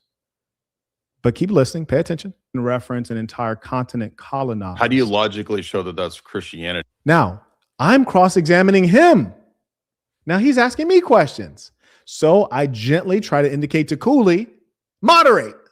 And not individuals acting that way. That's a good question. Well, for example, we can consider what the Pope has said. So I try to switch it back to him. Watch, listen. Has the Pope not, and the Pope's not the only one, but for example, we can see that the Pope has specifically condoned slavery. And this went on for years. There's so many examples that we can go through it, and I'm happy to go through them. I don't know how the cross-examination works. I don't know if I'm supposed. So I'm basically saying, I'm cross-examining you, but you're asking me questions, kind of saying, bruh, like hop in there. This guy's getting off the rails. Supposed to be going through the examples, or if you are, but Marquett, you do not Okay, cool. Now he's hopping in. have to go through any examples. He's on the defense, so okay. you can continue to ask questions. Okay, well, yeah. Well, Now you see how he was bad faith right there. He tried to switch it onto me because he cannot defend his position. It's indefensible. Yeah. Jay, if you would be in good faith and be honest, you know that several popes have explicitly condoned enslavement. You know that when the Portuguese first started along the Atlantic coast of Africa and they started enslaving Africans, this is what the blessing of the Roman Catholic Church. You know that theology has been modified or interpreted however you like it to justify slavery. And I'll give you one thing that makes it really ridiculous. What you're saying is quite dishonest. Your Bible, and this is why I don't reference the scripture, because it's so unreliable that you have both the abolitionist and the slaveholder. Now pay attention. I said I do not reference your Bible because it's unreliable. You have the slaveholder, the enslaver, and the abolitionist. So you have pro-slavery and anti-slavery in the same book can find a way to argue with each other using justification from the same book. That's ridiculous. It's unreliable. You can't rely on it to justify good because it also is used to justify evil. Using the Bible and Christianity to justify violently contradictory positions. For example, now here's the comedy. In the case of the slaveholder, they have specific scripture they can reference that justifies slavery, whereas the abolitionist actually has to use Christian principles as opposed to specific scripture. So what you're doing is quite disingenuous. And the reason I try not to debate religion is because it requires you to lie. It requires you to lie to justify your deeply held beliefs. I yield the floor. Yeah, it's a non sequitur because even if you Here we go again. What is a non sequitur? Which part? Explain the non sequitur. Non sequitur is suggesting that this does not follow from this. Something was stated, words, arguments, facts, maybe, but the logical conclusion does not follow from that earlier piece. So let's hear if he explains what the non sequitur is. And I want the moderator to also be, very well briefed on logical fallacy, so he could be like, nah, bro, you making up stuff right there. admit that the Bible is unclear, then and you would be admitting that by saying that neither group can demonstrate which one's right or wrong, you would then be admitting that the Bible doesn't clearly teach your position, and so you can't actually refer to it. Now that's weird. He says the Bible doesn't teach my position. I didn't say that. The Bible teaches my position. It's so dishonest. I never said that. How many times will you hear him misrepresent my position? I never once said the Bible teaches my position, because what is my position? I didn't state that I had a position. I didn't state that I certainly didn't have a position represented by the Bible. So again, lies. What I pointed out is that the Bible just was used to justify both positions. I didn't say that one position was right. I said the Bible was used. This is what occurred. So it's a recounting of history. Ephesians. So that's another fallacy. It's a non sequitur. That's incorrect. I'm not. And the reason that he's using a straw man here. He's arguing against something a point I'm not making. He's also lying, which is not a logical fallacy. That's a character flaw and a strategy on his part. Not admitting that I never claimed that the Bible drives my position. I stated that the actions of Christians have led to enslavement, genocide, apartheid, and much else. History is replete with examples. I don't think you understood what I don't think you understood the You're argument. Engaging you're being a metaphysician, and I'm more so on the side of the historian. I'm more so on the side of the historian. And so what I'm challenging to you is to acknowledge that systems of oppression have been justified directly with Christianity. I'm not suggesting that they were correct in their interpretations. Frankly, I don't care. I'm saying that it is so consistent. And you see, they try to exhaust you because they pretend they don't understand. They misinterpret what you say. So when you say something, I don't understand. Or you say something, so you say X, Y, and Z, and they say, yeah, well, you said A, B, C. You're like, what? I said X, Y, and Z. They're like, no, you said A, B, C. And A, B, C is a non sequitur. I'm like, yeah, maybe A, B, C is a non sequitur, but I didn't say A, B, C. I said X, Y, Z. And it's the games that are being played here. That we see Christians. And mind you, we're 20 minutes into the debate and he has not responded to one single argument. Behaving in this way, that we have to ask, if it's a system for good, why is it not consistently producing enough good to contend with genocide, apartheid, colonization, land theft? Again, I keep highlighting specific lines of argumentation that I'm disagreeing with, that you're presenting a fallacious line of argumentation. And the reason that I have to call that out is that if I'm going to answer it, you can't trap me with a fallacious line of argument that's attempting to then make me look like I'm affirming something absurd. So that's why we have to do logic, and logic isn't metaphysics, by the way. They're two different things. So when I say, no, clearly I'm saying that you are being a metaphysician, not a logician. That's my point. And the arrogance and the hubris to suggest that there's a misunderstanding, there's no misunderstanding. In fact, I don't even think he's misunderstanding. I think he's intentionally lying. And I always tell you guys, this is what they do. That's a fallacy, which was a genetic fallacy earlier. And I'm saying now you're saying that the Bible was unclear, but then you cited the Bible for why you were arguing for that it promotes slavery. So No, is I it was not unclear? arguing. And that's the funny thing. He said that I said the Bible promotes slavery. Up to this point, you've not heard me say that one single time. I didn't say the Bible promotes slavery. See, you see how he's changing it? It's very subtle. It's a red herring. I didn't say the Bible promotes slavery. I said Christians have used the Bible to justify slavery. It's a difference. I didn't say the Bible promotes slavery. I said Christians use the Bible to justify slavery. It's different. And I think he probably knows it's different, but it's easier for him to argue the other thing. So he argues against the other thing. Come on now. That the Promote Bible slavery. promoted slavery. I was pointing out the You were citing historical Ephesians. fact that both sides utilize the Before that, you Bible. said- before And that that, is clarification that it is a tool that can be utilized both for good So, and evil. would you say You're it's unclear? And you'll notice again. So now I clarified, and he still won't address the argument.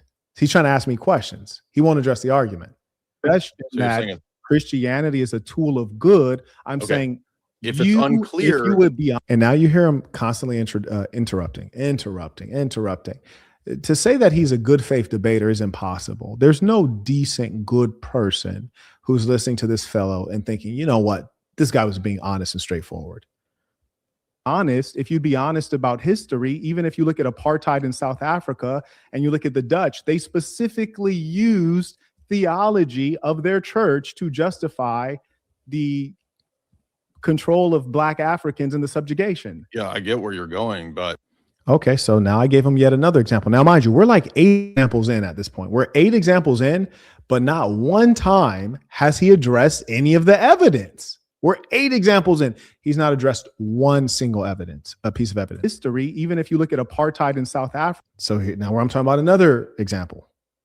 Africa and you look at the Dutch, they specifically used theology of their church to justify the control of Black Africans and the subjugation. yeah, I get where you're going, but you're not understanding the line of argument. That's my response, which is if you're admitting that the Bible is unclear, then how can you say that the foundational documents and teaching of the religion promote slavery? Maybe it does. Again, now you saw him repeat that again. I already told him, I didn't say that the Bible promotes slavery. I already said that. And here he is repeating the exact same lie, misrepresenting my position intentionally. You guys heard me already say, I didn't say that. And he's repeated it again. Wow. Come on, guys. You just heard me clarify. I didn't say that. He's repeating it again. Christians, huh? You keep saying that, that's a straw man. I never No. made that argument. What I'm talking to you You said it about was is unclear. not, one second, is not the thinking The bro is lying and interrupting. It's insane. or the claims or even the scripture. What I'm talking to you about are the outcomes, the behaviors, and what has been demonstrated by Christians and their church. But you argued that the scriptures are unclear on this. Focus on what I just said. Don't run. How am I running? You're running because I told you my argument is about the actions of Christians. Okay, but it's a fallacy. You see, he won't address any argument. We're 25 minutes in. He refuses to address an argument. Because it's relying on something that was ambiguous and doesn't. That's lead not to a that fallacy, conclusion. sir.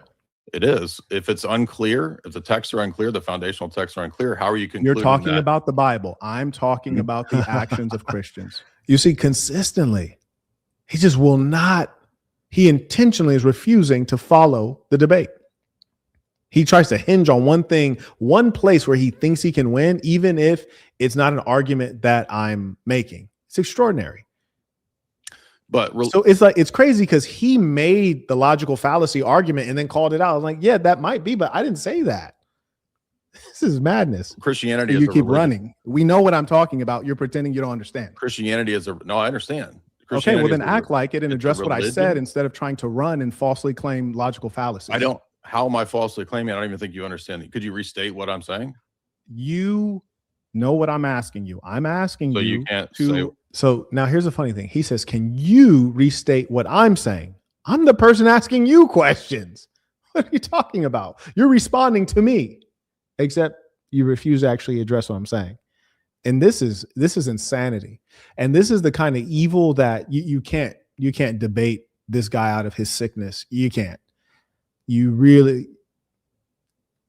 And these are the people who commit these atrocities, these kind of personalities. This guy says, well, how do you know genocide is bad? What about it is bad? This is who they are. And you have to accept that. Shout out to Johnny supporting the work via Venmo, writes tuition. I appreciate you. Shout out to the real ones. Like, this is really who Buddy is. May I acknowledge? Shout out to Thomas. He writes, subconsciously, they know their religion is wrong. Oh, yeah, 100%. Majesty writes, how do individuals like this use their religion to disguise their attacks? How do we use that information to dominate the opposition? Well, one, you don't validate it. That's why I didn't validate his false book at all. You don't participate in their delusions. Like, you wouldn't sit down with another grown man and discuss like when Santa Claus is coming this Sunday, because that'd be ludicrous, right? You'd be participating in their lunacy. But in our society, we find that this particular form of mental illness is widespread, and out of politeness and social psychology, we abide by it. Shout out to Not 182 writes, notice how they'll always use debate bro terms like logical fallacy when they have to dodge questions. Jay and Wilson are really the best they have. And Jay's definitely smarter than Wilson. Wilson is a half-wit. Jay's far more crafty. No, don't play games. See, I'm not playing a game. Don't play games. What I'm asking you to do is to address the fact that on a consistent basis, we can see organized efforts of Christians doing great evil in the world. I see you've not acknowledged any of the evil. You've not condemned. Now, one thing we saw is when he claimed I wasn't answering his questions, Cooley was like, he feels like you're not answering his questions. Now, I've said 9 different examples. He's not addressed any of them. I've shared the same question, which he refuses to acknowledge the actual question and claims that it's a different question, which he finds to be a logical fallacy.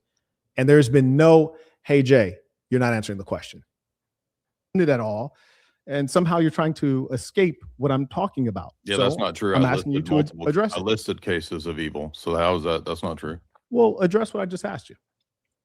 Again, like, if the argument is based on a fallacy, I can't address something that is a fallacious line of argument. It's a fallacious question. So it's assuming that that Christianity is ambiguous, but you're also saying that it teaches. No. So what is he talking about? I'm talking about specific actions. Slavery. No, I did not say Christianity is ambiguous. I just said You said that multiple times. You said the Bible. Well, the sir, Bible. you keep Bible. going back to the Bible again. Everyone's listening to you. Did Keep you say- running. did you say it's You're unclear? running to scripture when I'm talking about the Bro, you said behaviors it's unclear, right? of Christians. For example, I referenced the Dutch Reformed Church.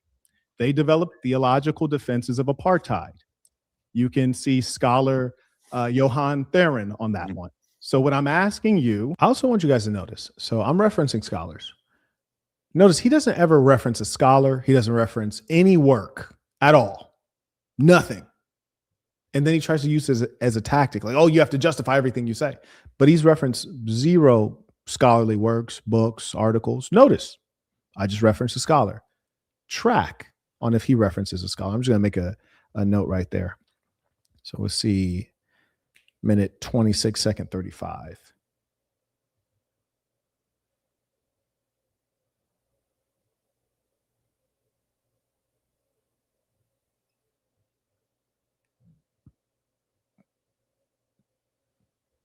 Can see scholar Johann Theron on that one. So what I'm asking you is if Christians and their church, are you guys saying that? Yeah, it just went out.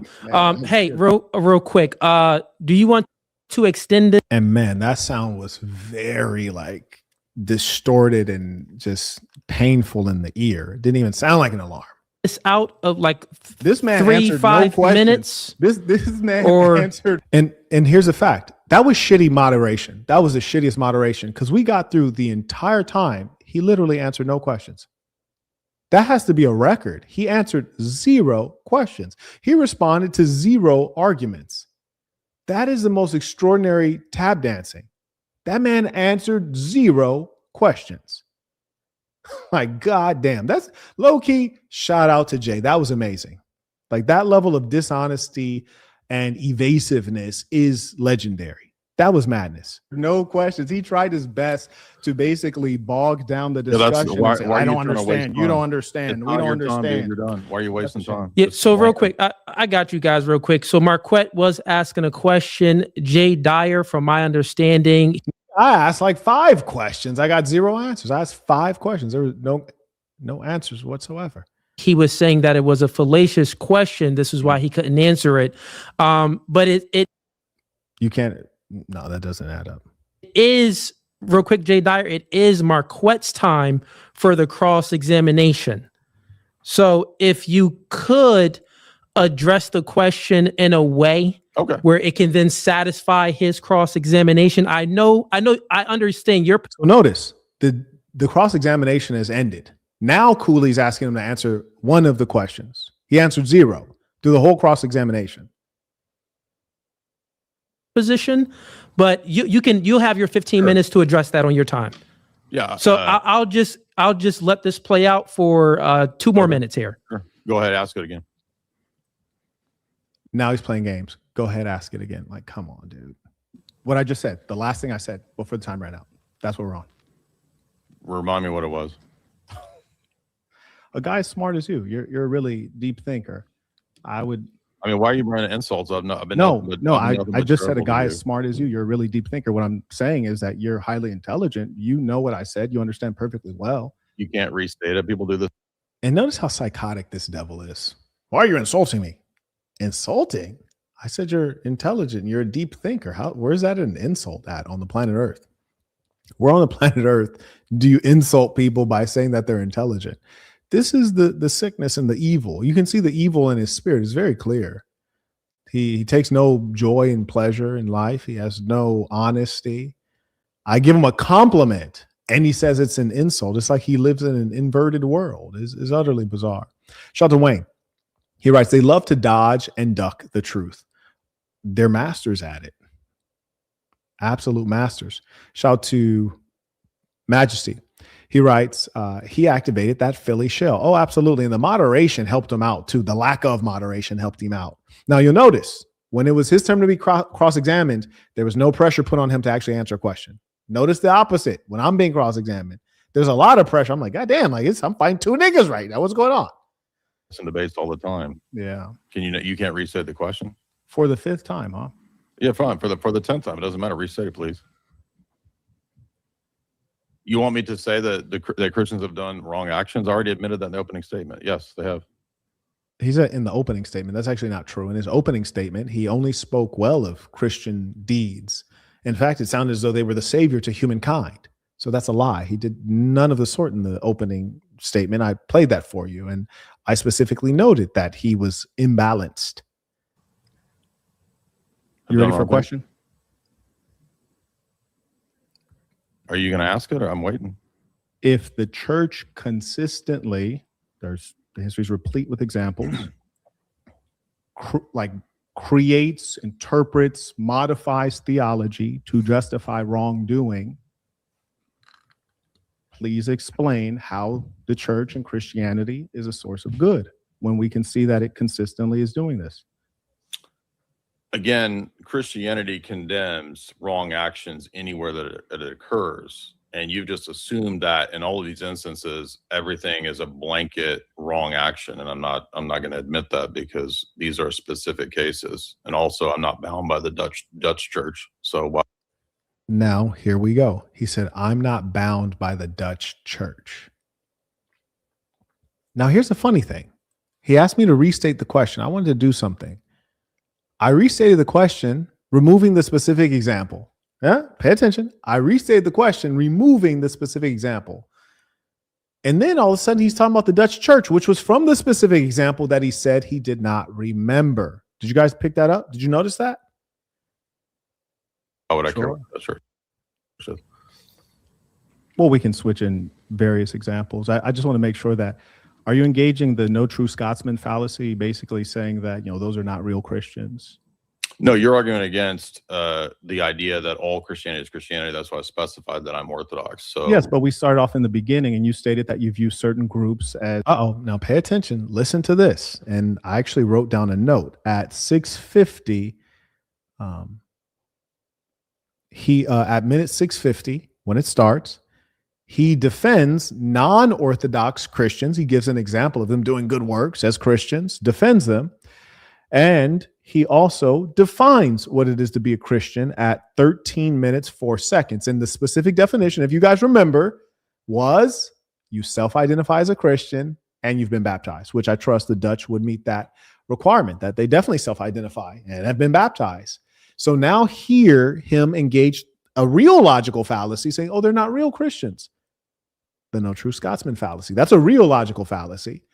And he engages this and violates the definition that we agreed to.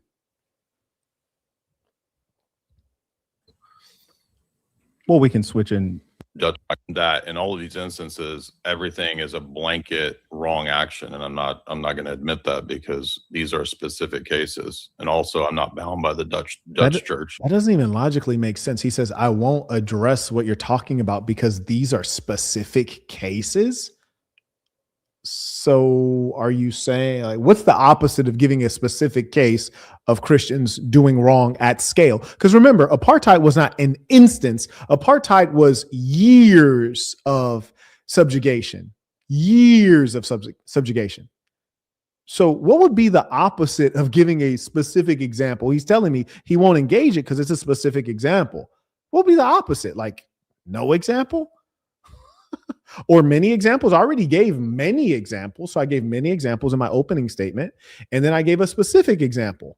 And he's saying, well, I won't engage that because it's a specific example. What? That doesn't even make sense. In all of these instances, everything is a blanket wrong action. And I'm not going to admit that, because these are specific cases. And also, I'm not bound by the Dutch church. So why would I care what the church is? So he said, I'm not bound by the Dutch church, which he's saying in this debate, I don't need to defend the Dutch church. Well, you're defending Christianity. That's the title of the debate. And we already made a definition of Christianity, which includes the Dutch church. But now, all of a sudden, they're not Christians, and I don't have to defend them. Well, we can switch in various examples. I just want to make sure that, are you engaging the no true Scotsman fallacy, basically saying that, those are not real Christians? No, you're arguing against the idea that all Christianity is Christianity. That's why I specified that I'm Orthodox. So yes, but we started off in the beginning, and you stated that you view certain groups as heretics. And I said, okay. But we then settled on the idea that if they've been baptized and they self-identify as Christians, then we'll take them as Christians for the purpose of this debate. We specifically did that. And now I'm addressing this group of Christians particularly. And now you're running away and saying, oh, well, they don't count, which again is the no true. That was obliteration right there. That was utter obliteration. And again, this is a point where the moderator should say, that's true. You guys did agree to that definition, because the moment you start running away from commonly shared definitions, you're not talking about the same thing. You're not talking about the same thing. It's impossible to have a meaningful discussion.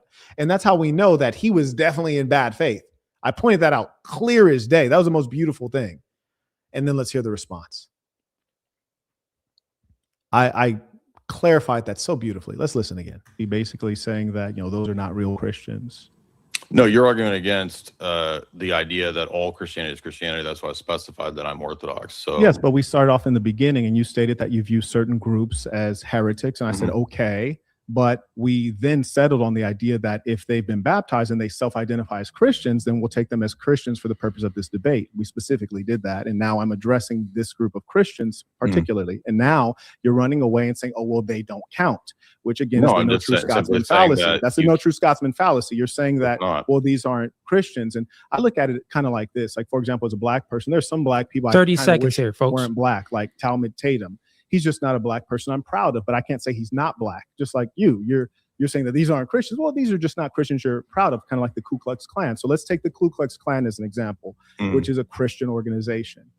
Can you explain I their don't actions? affirm that heterodox organizations are Christians. I said that nominally people optically perceive them to be so, but I did not affirm that they all are in fact so for the sake of debate. No.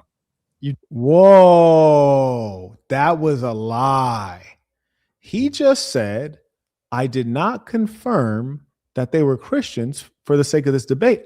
No, I literally, at the beginning, at minute 1304, I made sure that we agreed on the definition, and I highlighted that there were two features of the Christian.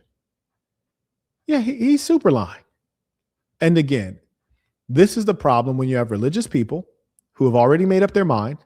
My Santa Claus is real. And they are not actually listening and paying attention. They will condone anything. They're hard-hearted. They will condone anything. This is the most extreme. This is such a clear lie. And from here, where can the debate go? Where can the debate go? Did agree that if they were baptized and self-identified as Christians, that we would treat them as Christians for the purpose of this debate. So basically, you're telling me that you're the ultimate authority on who is and who is not Christian. And so in doing that, what you're able to do is to reduce the number of persons whom we can address and assess their behavior as Christians. Because you're saying, well, they're not. Yeah, but I have every right to do that because I'm here to defend Orthodox Christianity. So okay, let's stop it there, folks. That's not what it says in the title. It doesn't say Orthodox Christianity. Marquette, let's go ahead and fellas, let's go ahead and stop it there. I just want to see if you guys could hash that out. But we still got 15 minutes for Jay Dyer and his. So Cooley saved bro right there and we had seen no moderating of the lies, the evasiveness, no moderating of it.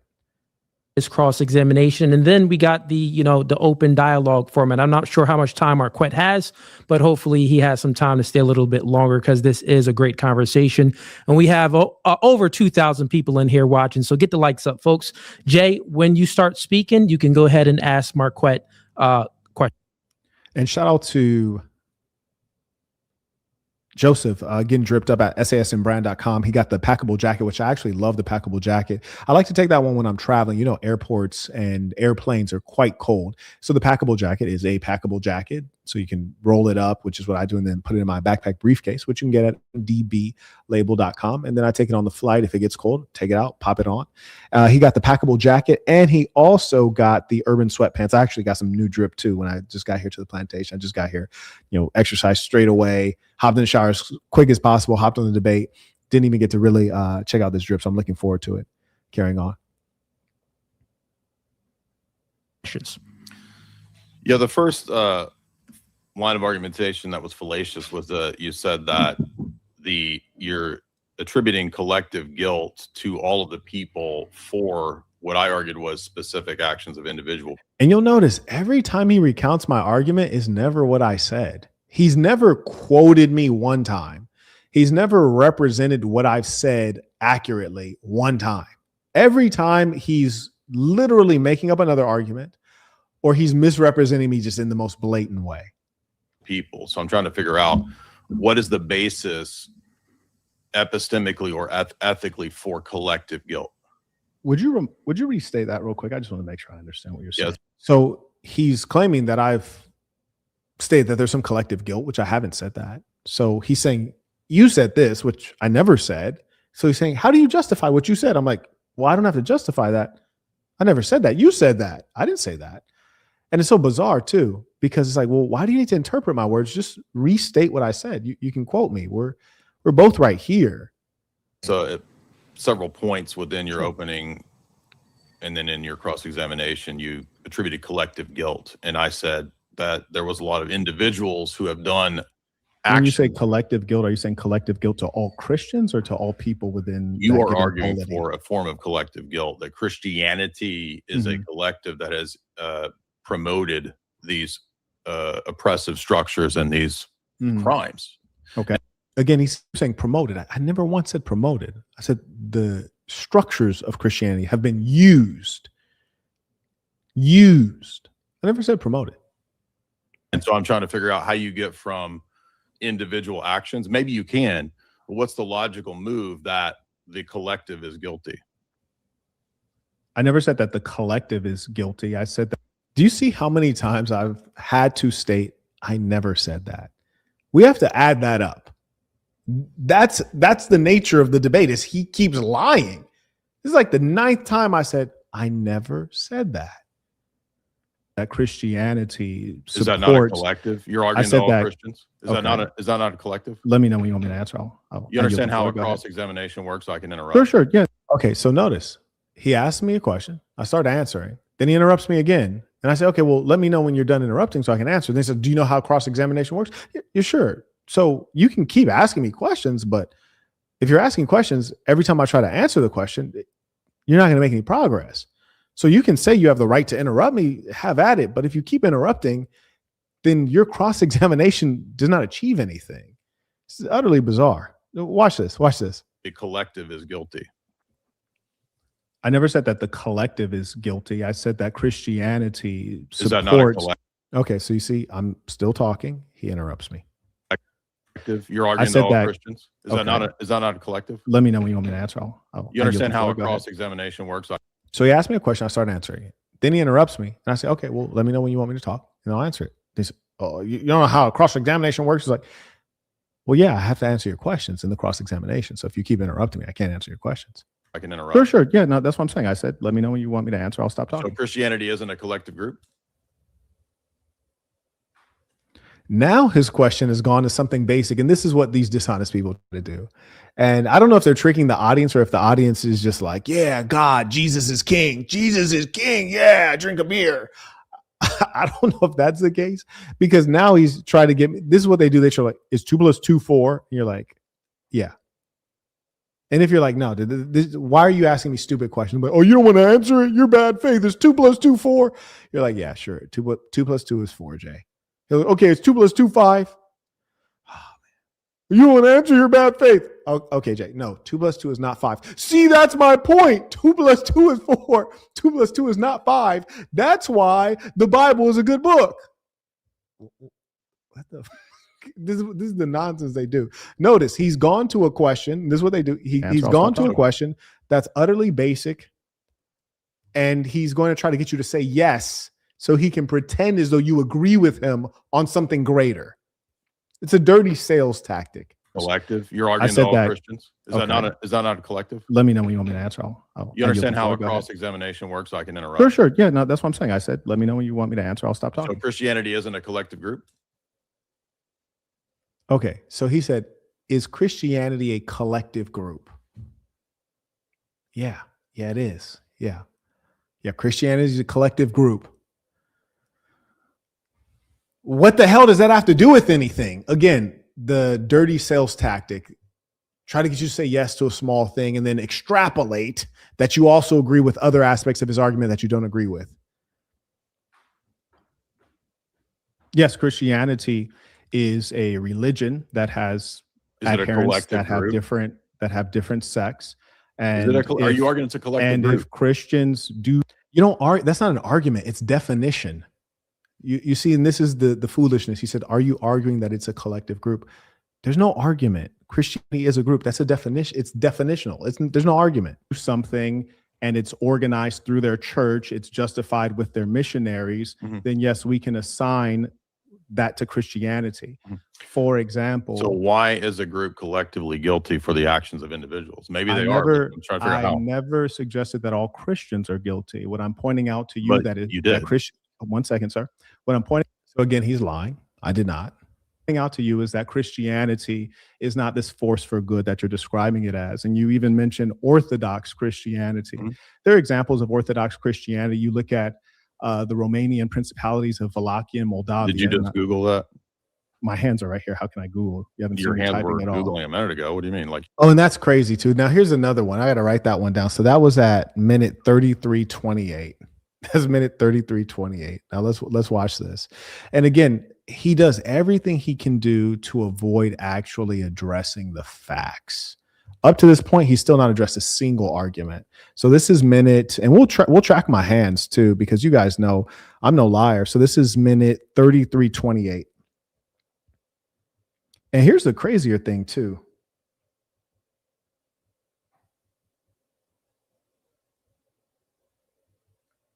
So not only have I been cordial and good faith and honest, this is the second time he's hit me with an ad hominem attack. I've not hit him with a single ad hominem. Now let's watch back. Let's track back. Now remember, he's claiming that I Googled something during the conversation while I'm also having the conversation. That's crazy. He's suggesting that I'm literally typing, searching, and reading while having the conversation, all apparently with one hand while talking to him. It's extraordinary. Like the level of lies and sickness. Check this out. you can't Google. So I'm been mentioned Orthodox Christianity is not this force for good that and I suppose you have to see someone's hands moving while they're typing. So do let's watch. something. So and it's organized talking, through their one hand is church. here. It's justified with their missionaries. So you can see my hands up. Then yes, we can assign that to Christianity. For example, So why is a group collectively guilty for the? You can still see one hand up. Now, mind you, he's suggesting that I've one-handedly typed in a Google search and read the results while debating him. This is what I'm talking about. Like, this is the level of sickness. Actions of individuals. Maybe I they never, are. I'm trying to figure out how. never suggested that all Christians are guilty. What I'm pointing out to you But that is you did. that Christian. One second, sir. What I'm the whole time you can see at least one hand in. Pointing out to you is that Christianity. So this is all the time that leads up to him making this strangely bogus statement, which is for sure an ad hominem. Then he denies it. Is not this force for good that you're describing it as. And you even mentioned Orthodox Christianity. Okay, so now my hands are out. Let's see if I'm like typing. Now imagine, is it easy to say something and type something else? So I'm like talking about one thing, but typing another thing. Interesting. There are examples of Orthodox Christianity. You look at the Romanian principality. Now, how quickly can you type it? Like, what would the search query have been? What would the search query have been? And how did I type it with one hand super quickly while I'm typing? It's just ludicrous. It's just utterly ludicrous. This stuff. Of Wallachia and Moldavia. Did you just Google that? My hands are right here. How can I Google? You haven't Your seen me hands were typing at all. Googling a minute ago. What do you mean? Like you can't? He said, your hands were Googling a minute ago. This is your genius? Come on, guys. Come on.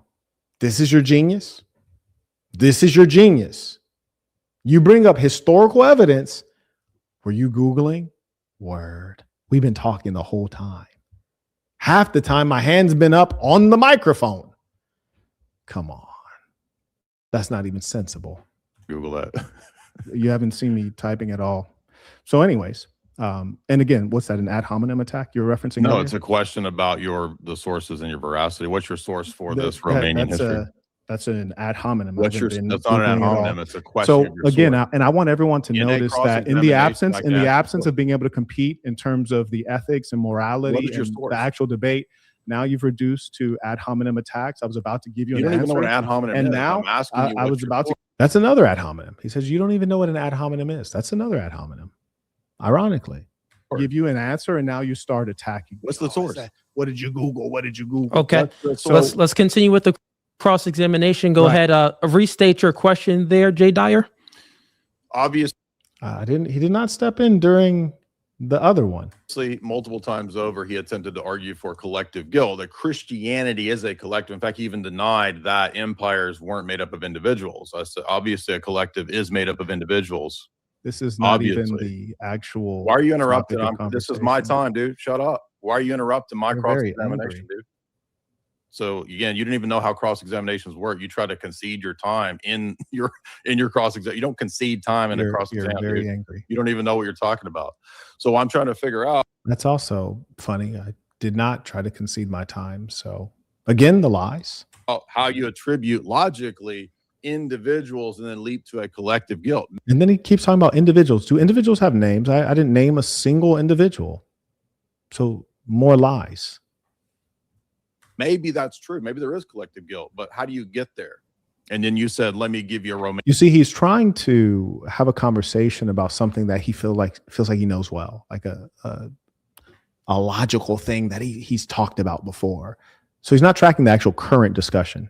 And he's trying to refuse the current discussion, in fact. Romanian historical source. What's the source? Okay, you ready for the answer? What's the academic source? Yeah. Very good. So Wallachia, Moldavia, they had chattel slavery. Monasteries owned slaves. Orthodox Christians. That's an assertion. Now, what's the source? You can search the source yourself. So the source is Google, ChatGPT. Are you suggesting that it didn't happen? I'm asking you for your source. You're making assertions. You can't just assert. No, shit, sir. No, sir. So you can play the game of what's your not source, a game. You but that's one second. You can play. So you'll notice he's not saying I can deal with your argument. He's saying, well, what's the source? Like, tell me the book that it came from. Tell me the scholar it came from. And you could theoretically do this for every single thing someone says.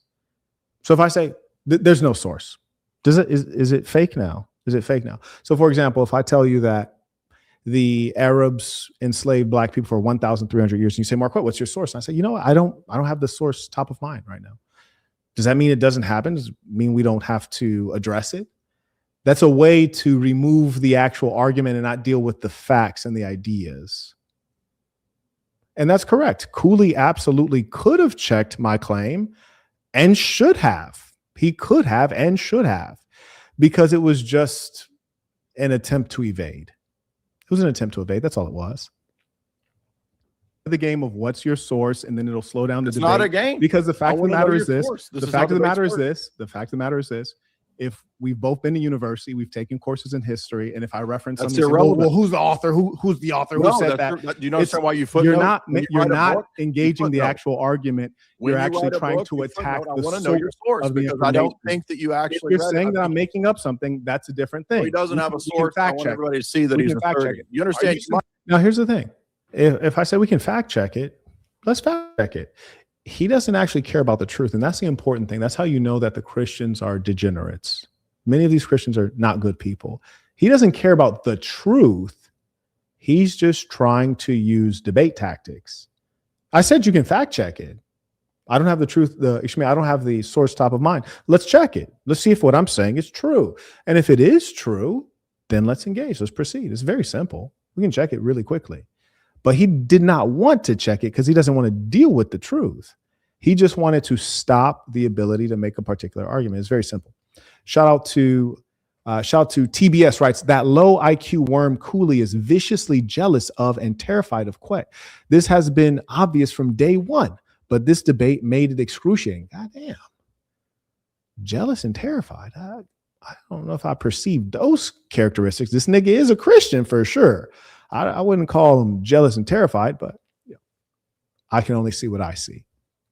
Thank you for the support. May I also acknowledge Astra writes, no shade to Cooley, but at the end, he reads my super chat as Dre Man and royally butchered it. I knew that could happen. I know he sometimes has struggles reading, but I don't think he's ever butchered someone's chat that badly. I wish he would have told me that was, and shout out to coming in a strong way. I appreciate that. I wish he would have told me that was Rachel Wilson, the wife of the cigarette smoking guy. I didn't even realize that. I just thought that was like a random Rachel Wilson. She big mad though. She's big mad.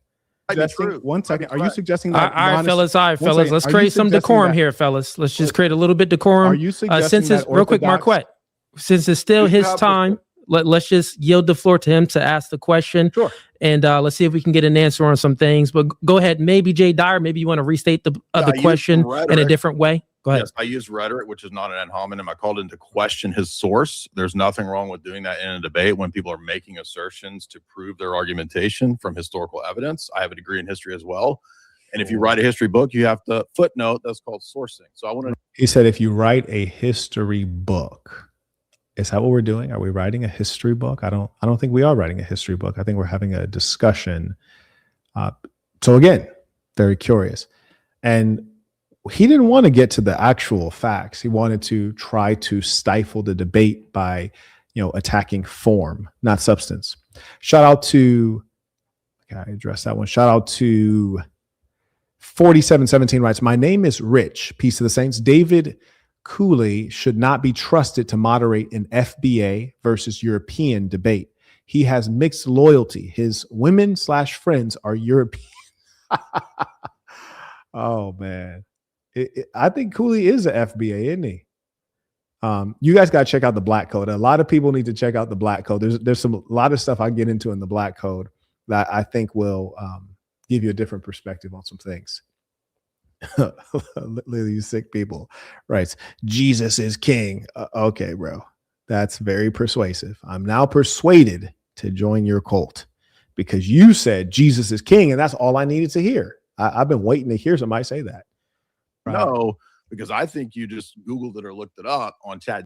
Right. And so he says, I think you just Googled it or looked it up on ChatGPT. And it's like, okay, well, at what point did I do that? Like, and if someone can send me the timestamp, I'd be more than willing to engage it. Now, at best, you might see me move my mouse. But I think you actually have to like type in something and like pay attention to what you're typing. Then you have to read it. I just don't think that that's a realistic thing during a debate. GPT, and I don't think you have an actual source. So what's the historical academic source? So what I'm telling you is that. So you don't have one?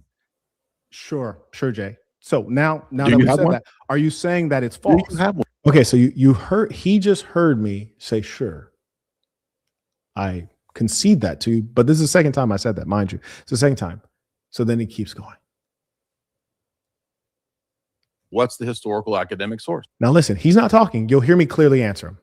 So what I'm telling you is that. So you don't have one? Sure, Jay. So now. Great. So you heard the answer. He wasn't talking. He heard me. Okay, now let's see. Now Do that you we have said one? that, are you saying that it's false? Do you have one? Are you saying that Okay, now I already answered him. We all know he's been answered. it's false?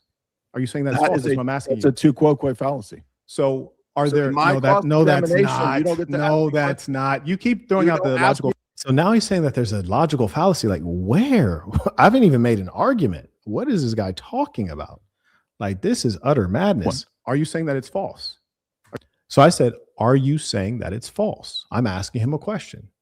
Are you saying what I said is false? And then he says, that's a tu quoque fallacy. Word? No, that's not what that is, my boy. And are there any liars in the chat? Are there any liars? Are there any super fans or religious people who think that what he said made sense? I'm gonna give you some time. He said, me asking him, do you think that I'm making up lies about the Principality of Wallachia? Do you think I'm making up that there was a Principality of Wallachia in Moldavia and that, do you think I'm making that up? That's what I asked him. And he said, that's a logical fallacy. Interesting. I asked him a question. I didn't even make an assertion. I'm just asking, do you think that I'm lying? Like, are you questioning my source because you sincerely think I'm lying? That's what I'm asking him. You're questioning my source because you think that I'm sincerely lying? I don't think he thought I was lying. I think that he thought, well, I bet you don't know what specific book or article or scholar references this specific thing you just said. And so I'm going to call you out on that and pretend as though that's the argument instead of what you're saying. I think that was his tactic. I don't think he thought I was lying. I think he thought my facts were right and correct. And so when I asked him that, then he's like, that's a logical fallacy. Like, oh, God damn it. Come on, buddy. Please stop it. Are you saying that's false? That's what I'm asking It's you. a tu quoque fallacy. So are So there in my no that's cross-examination, not. you don't get to No, ask me that's not. You keep throwing You out the don't ask logical me fallacies. questions You're to not breaking. cross-examine. It's a You're not tu making quoque. sense. 1 second. So what you're doing right now, instead of actually arguing the point. So that's not a logical fallacy for me to ask, hey, do you sincerely think that I'm lying? Or are you just saying that to stop my argument? If you sincerely think that I'm lying, it's fine. Ask for the source. That makes total sense. And we can also look it up. We have the internet. We have access to that. We have a moderator. But he didn't think that. Now, a Tukokè fallacy would be more so like him saying that, hey, you don't have a source. And then I turn around and say, well, you don't have a source either. That would be the logical fallacy. Like he points out a flaw and then I point out like the same flaw in him. Or even just point out a flaw. He points out a flaw, then I point out a flaw in return, which is not argumentation. I didn't point out a flaw. I was just asking, do you actually believe what you're saying? Or are you just trying to win the argument? Because I want to know. I want him to be real. And no, he does not believe what he's saying. And I wasn't pointing out a flaw. I was asking him a question. And I wasn't saying, and you too. I think that's kind of like what the Latin translates to something like, and you too. He said, I didn't know the source. I didn't say, and you don't know the source either. No, I didn't say that. He pointed out a flaw. I did not point out a flaw in turn. I asked him a question. So again, he's trying his best to use logical fallacies, but he's not using them correctly. This is clearly not correct. You even see there are none of the sycophants and zealots in the chat claiming that it's correct. I guess even they have to admit this one, huh? No, that's not. No, that's not. You keep throwing out the logical fallacies. You're not making sense. 1 second. So what you're doing right now, instead of actually arguing the points, you're arguing narrative the source. And storytelling. Instead of arguing the points, you're arguing the source. Because hey, fellas, let's bring it back.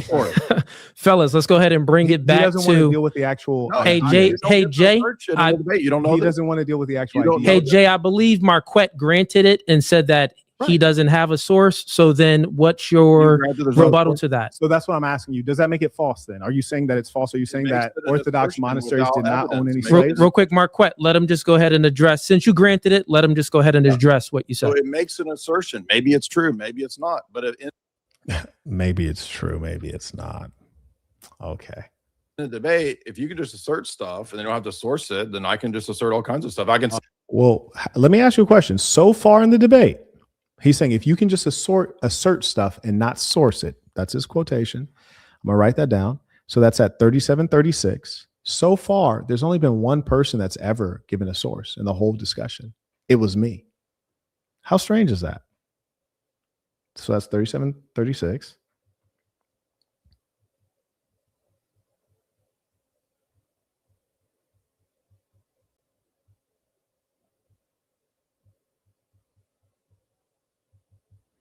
I'm the only person that's given any sources in the whole debate. He's given no sources. And then he's claiming if you can just assert stuff. That's what he's been doing the whole time. And mind you, not answering a single question. Oh, good. You understand? Do you not know how the debate works, man? Oh, goodness, Jay. I mean, you can laugh about it, but do you understand that in a debate, I think we both know that you're using a strategy. Hey, Marquett, just let him land his plane. Everything. So Cooley's saying, let him land his plane. He wasn't in a plane. He was asking me, do I know how debate works? That has nothing to do with the actual debate.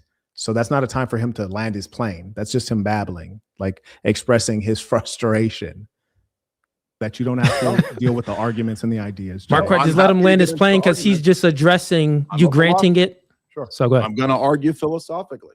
So I want to know why I ought to think.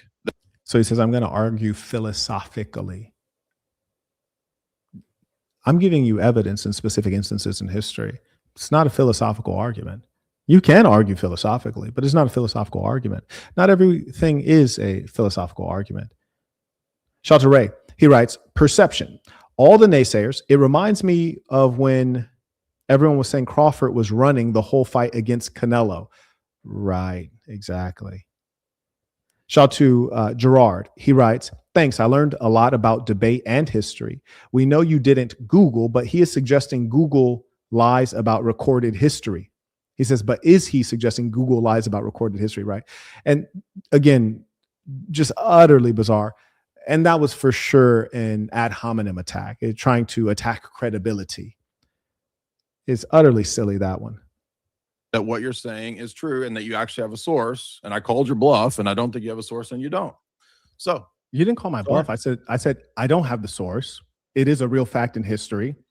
If I tell you that there were 12 million, no, 1 second. I told you there were 12 million enslaved persons in the transatlantic slave trade. You didn't say, what's your source? If you said, what's your source on that? I'd have to admit, you know what? I don't have a source ready to go on 12 million people being well, I think transatlantic numbers matter slave trade. when you So make what's millions. going on right now? Millions of people being You don't want oppressed, to that makes them engage the actual sources matter. ideas. Sources You don't want to matter. engage the actual ideas, and that's because No. you know that you can't win based on the history. No, it means that you're the history of Christians is very clear. The The history of Christians is very clear that they've done great evil, and they've leveraged right. the church and they've leveraged theology to do it. Okay, real quick.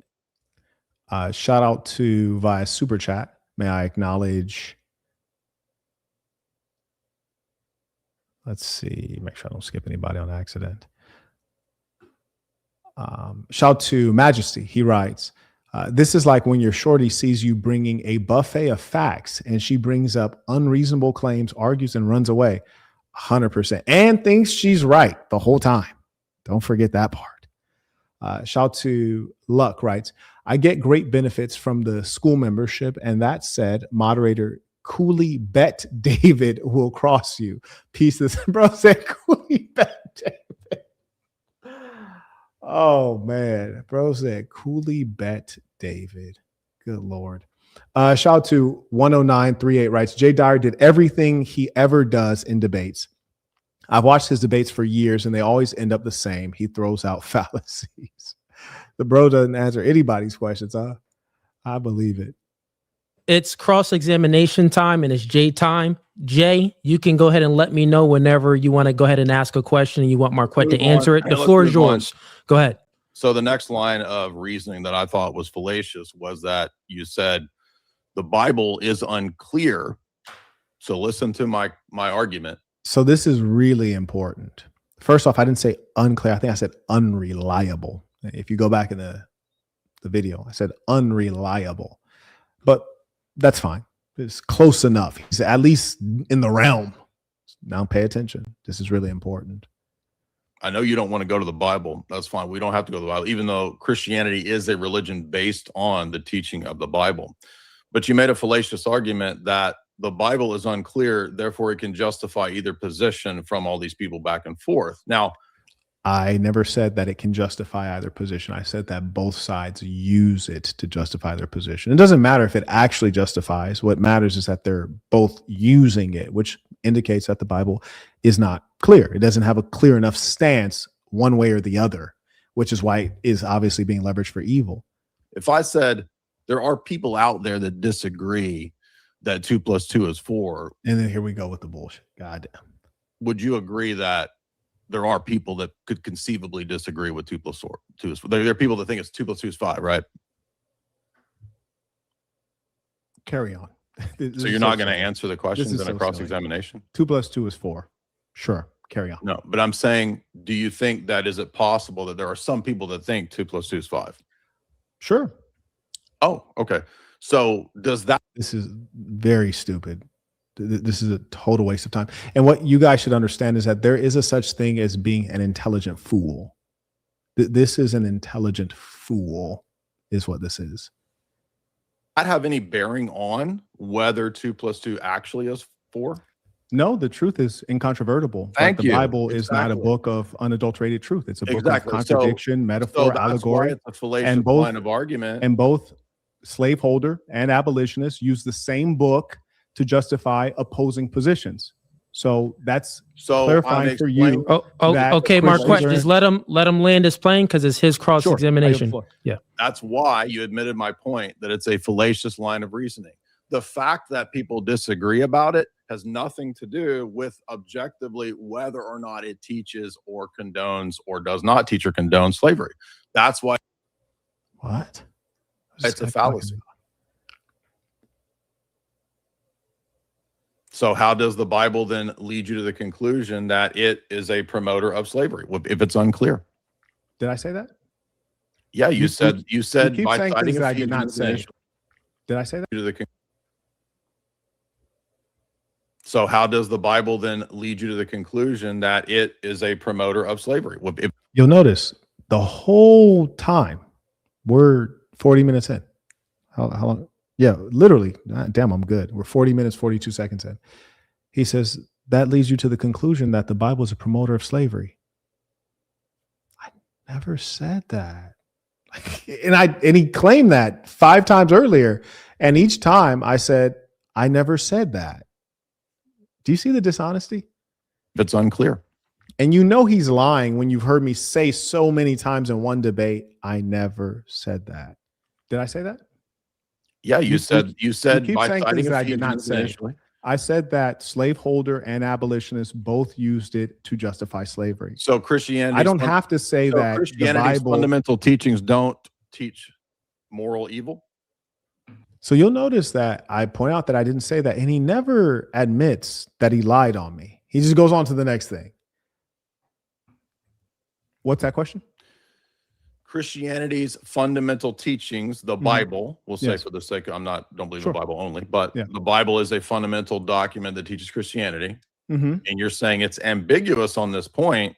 That's a huge defeater for your line of argument, because, well, then how are you going to say that? No, that's not the line of argument I made. I made the line You of said it was argument that unclear, both right? abolitionists and enslavers That means it's unclear. both use the Christian Bible. So it's unclear.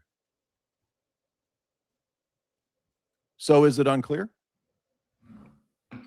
So what you should be asking is, how is it that Christianity, your Bible, I'm asking you is a not direct producing question. Christians? Is it you're saying that your book is one that is Notice of he's goodness. evading Real- the question. real He's not quick. answering the Producing question. goodness. Are you fella- arguing that it's unclear? Yeah. I already answered your question. No, you didn't. Is it unclear? Is the Bible unclear? Yeah. Yes. Okay. Yes, the Bible So then is it doesn't, unclear in various so it parts. doesn't In condone some parts, slavery. in some So it parts, it has doesn't beautiful condone it. stories that are very impactful. In So other then parts, it it's doesn't unclear. condone it, right? Say that again. So on your own line of argumentation, it doesn't condone slavery, right? No, it does condone slavery. Absolutely. Well, wait a minute. You just said it's unclear. It is unclear. There are So parts of then- the Bible that are well, then- clear. So now this is also very disingenuous. This is extremely disingenuous because we know that the Bible has the Old Testament, the New Testament. There are various books in the Bible, letters, and they're authored by different persons, right? So we know that the Bible is a collection of works. It was put together, right? So if the Bible was put together, different parts, and I say that, yes, it is unclear, that can mean rightly and factually that, yes, there are parts that are unclear, don't make sense. They just fundamentally do not make sense and are contradictory. So yes, it is unclear. He says, but you said that the Bible justifies slavery. Correct as well. There are verses in the Bible, Ephesians, and I referenced this in Burton Plantation, the show I did, that clearly justify slavery. There are also stories in the Bible where daughters sleep with their father, and that's not morally condemned. I mean, that doesn't make sense, does it? Does that make sense to you? There are various parts of the Bible where it seems like completely nonsensical. You're like, what? This got to be immoral. This is not quite right. So yes, the Bible is unclear. There are significant portions of it that are unclear. And the fact of the matter is that it's so hotly debated because it's not clear. And the fact is, if it was clear, for example, on forbidding slavery or allowing it, then maybe both sides wouldn't have tried to use the same religion in the same book to justify their positions if it was clear. If Christianity very clearly said, under no circumstance should any human being be enslaved by another human being, it is not permissible in any way, in any form, for any of the peoples of earth to commit this as the enslaver or to be victim of this as the enslaved. Full stop. That's clear, but it's not clear enough, right? Apparently. And that's the problem with religion. You have a book that's written in one language, it's reinterpreted, and then you debate it in the third language that it's in. It's been assembled. There's a bunch of versions. It's just fundamental dishonesty. And Christianity requires you to be a liar. You have to be a liar. You don't know that it. so then you can't say that. You just contradicted yourself. No, I did not, sir. Is it unclear? No, or does no, it sir. clearly One condone second. it? What I told you is that the Bible has parts that are clear and has parts that are unclear. Oh, so we now both it's a know part- that. We now both know you that moved to be the true. goalpost. So We you both just know that committed to a be true. fallacy. You just committed you moved the No, goalpost. no, sir. That's explaining to you that a Bible may have one book that's very clear and another book that's unclear. And you and I both know that there are different That's books of the Bible. moving of the goalpost because the No, it's not. original claim was No, changed. it's not. You to asked make me it to elaborate, and I that's the elaborate. And Bailey quick. and You're moving the engaging a goalpost. Fella, Strong just a little bit of decorum. Jay Dyer, you still have time to cross-examine him, so please ask a question or make your rebuttal.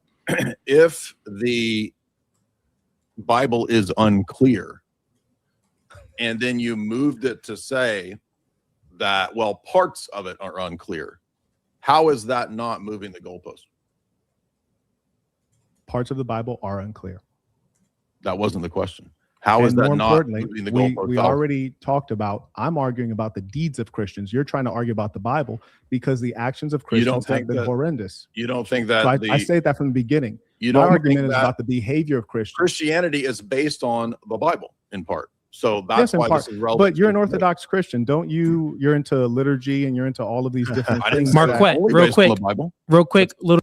Now this is funny. We're literally engaging the conversation, and here he is stopping me. Little bit decorum here. It's his time for crossing. in part, actions of You don't Christians have think been that- horrendous. You don't think that So I say that from the beginning. you My don't argument think is that about the behavior of Christians. Christianity is based on the Bible in part. So that's Yes, in why part. this is relevant. But you're an to today. Orthodox Christian, don't you? You're into liturgy. Now, mind you, he says Christianity is based on the Bible. As an Orthodox Christian, you are very concerned with liturgy and the practices and all these behaviors and things that are not noted in the Bible are critical components of your practice. In fact, Jay Dyer is one who has kind of jumped from boat to boat. All Christian boats got to stay Christian, but say, "Oh, I don't quite believe this. I'm not a Calvinist anymore. I'm not a Protestant. Can be a Roman Catholic. Oh, I don't believe this. I'm not a Roman Catholic anymore. I'm an Orthodox Christian." So these people, they know that this stuff is all bullshit, and it's like if you're a Christian and you really believe, like, why do you keep changing denominations? All of which, mind you, all these denominations are man-made, right? Silliness.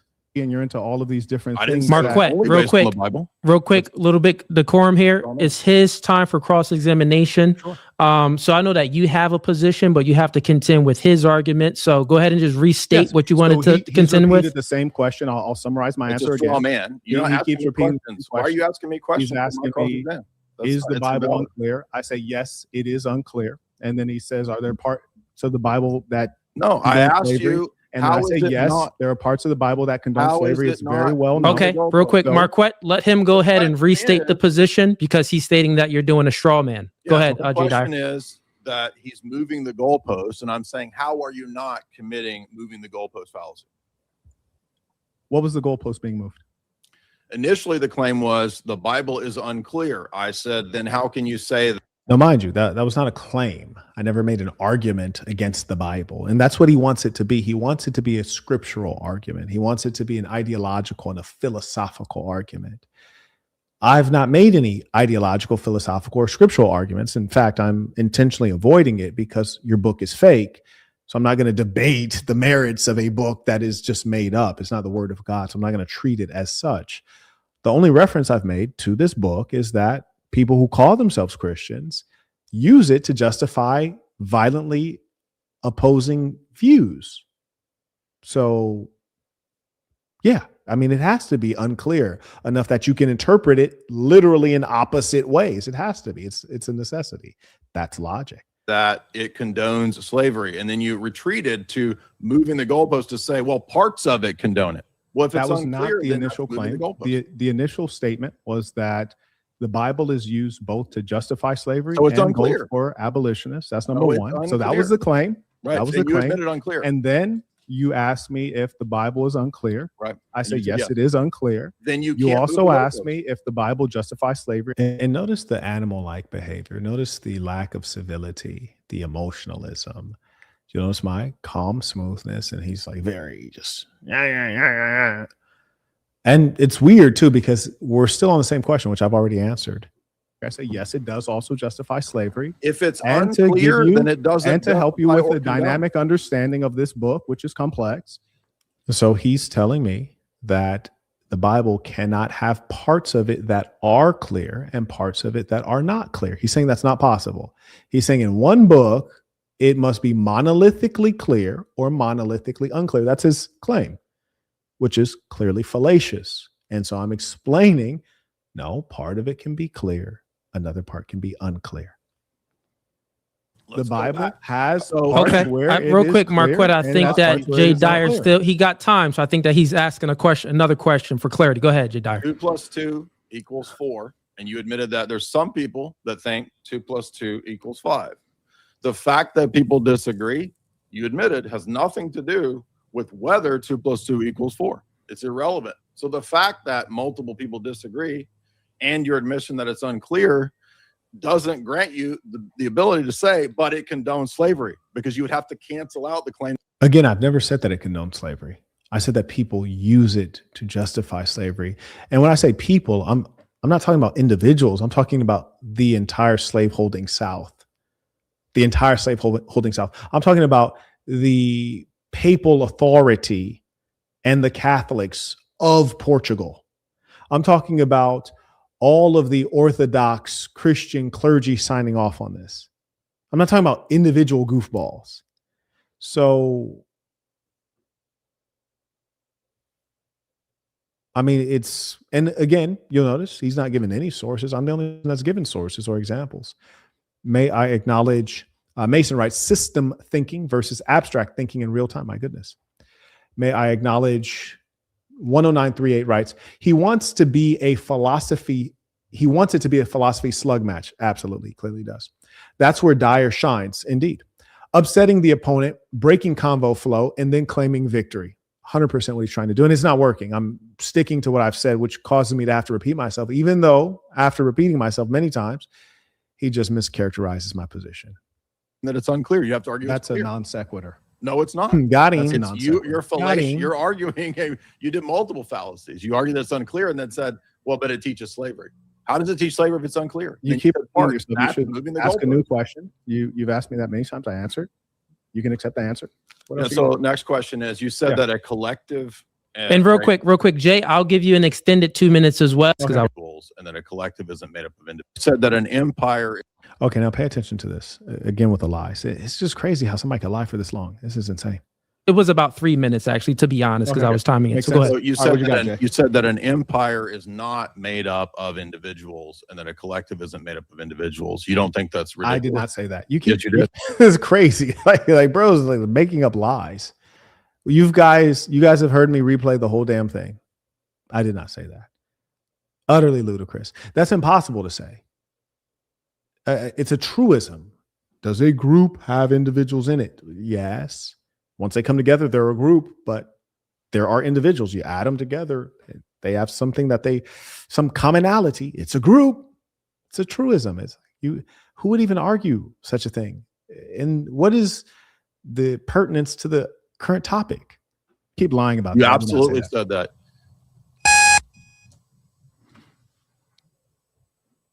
You said that when I also said noticed. I said individuals are guilty for their actions, not collective groups. And you said an empire is not individuals. That's what you said. We can speak.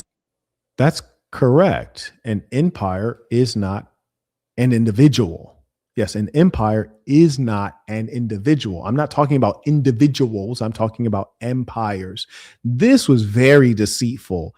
And there's no one who understands logic, honesty, human decency that would let this fly. He's playing word games here, ladies and saints.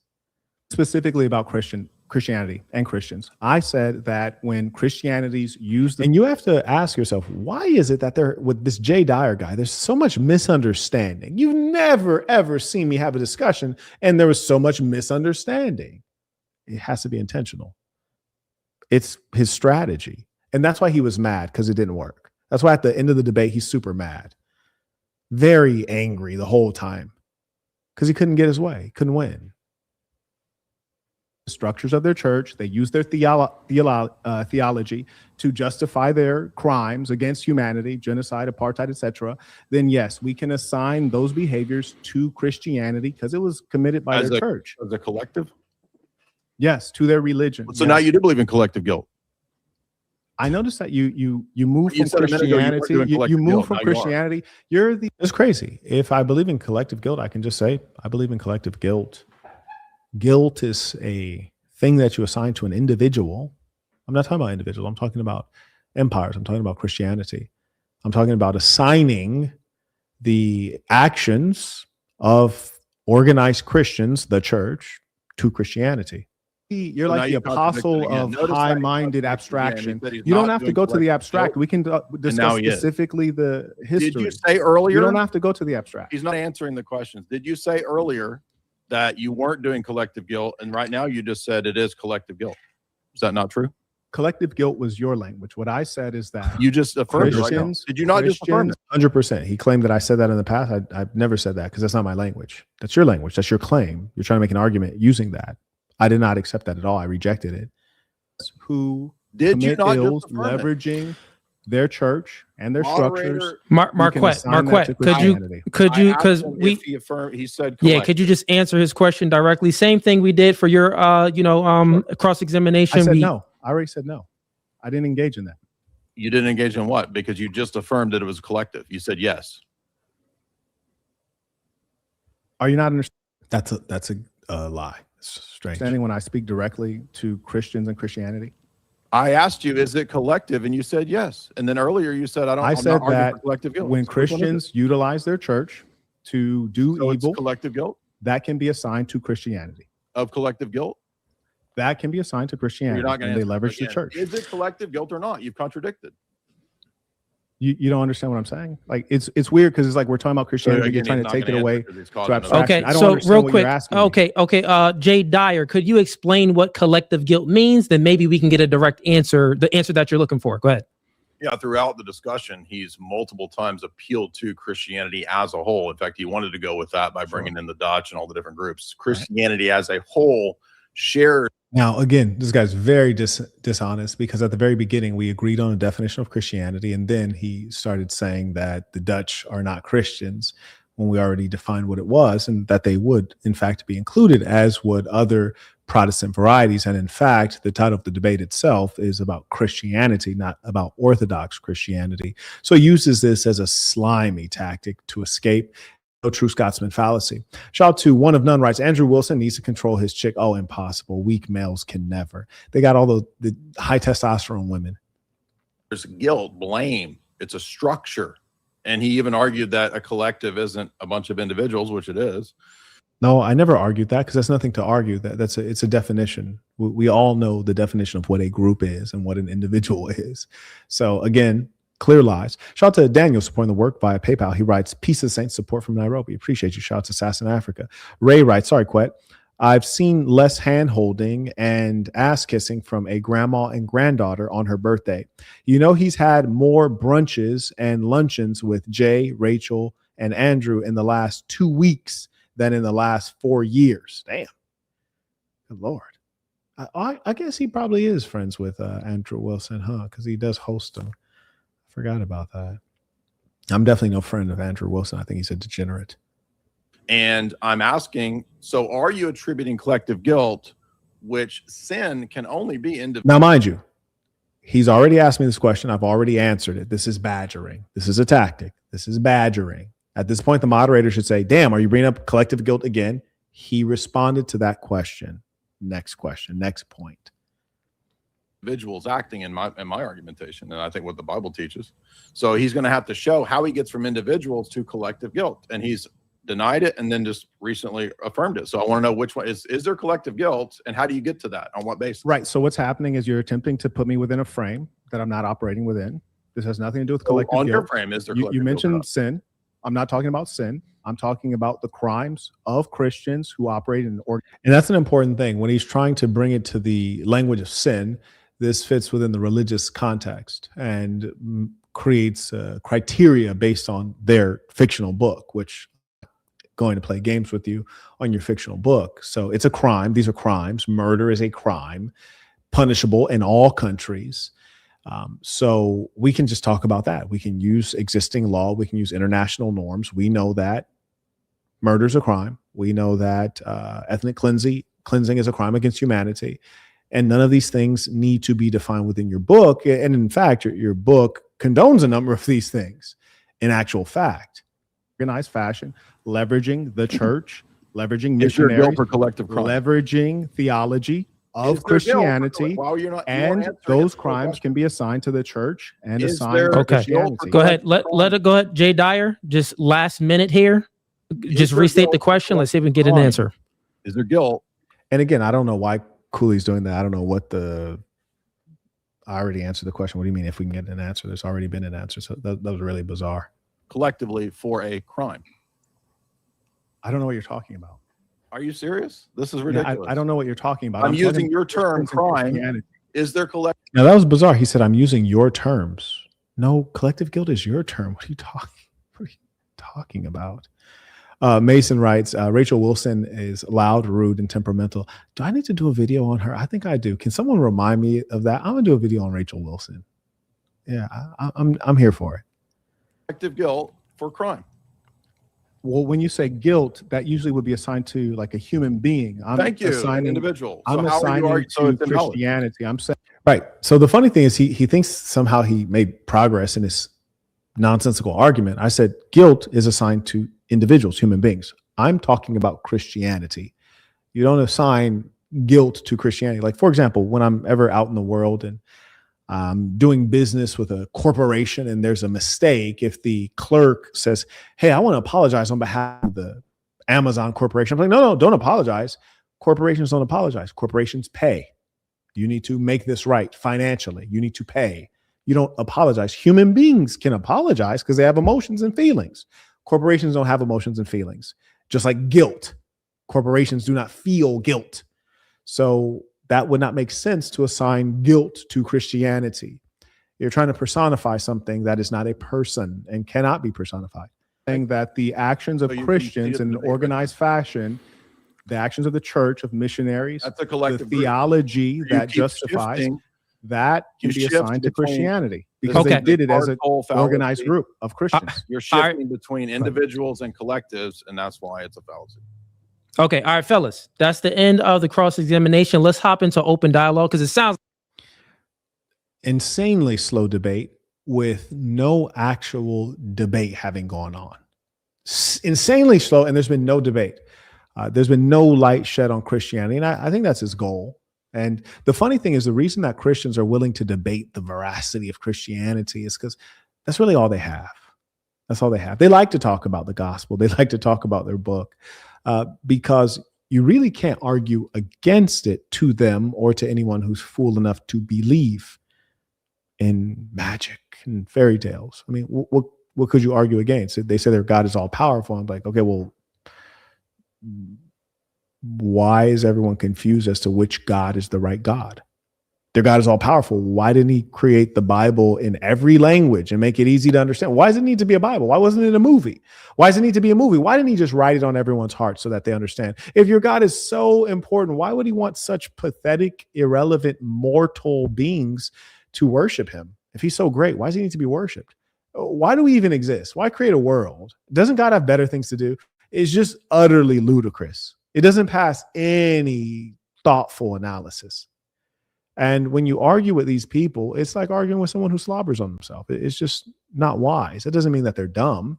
That means that maybe they were indoctrinated early. That might mean that maybe they have low EQ. Maybe they need a psychological support. They need something to appeal to that's higher than themselves.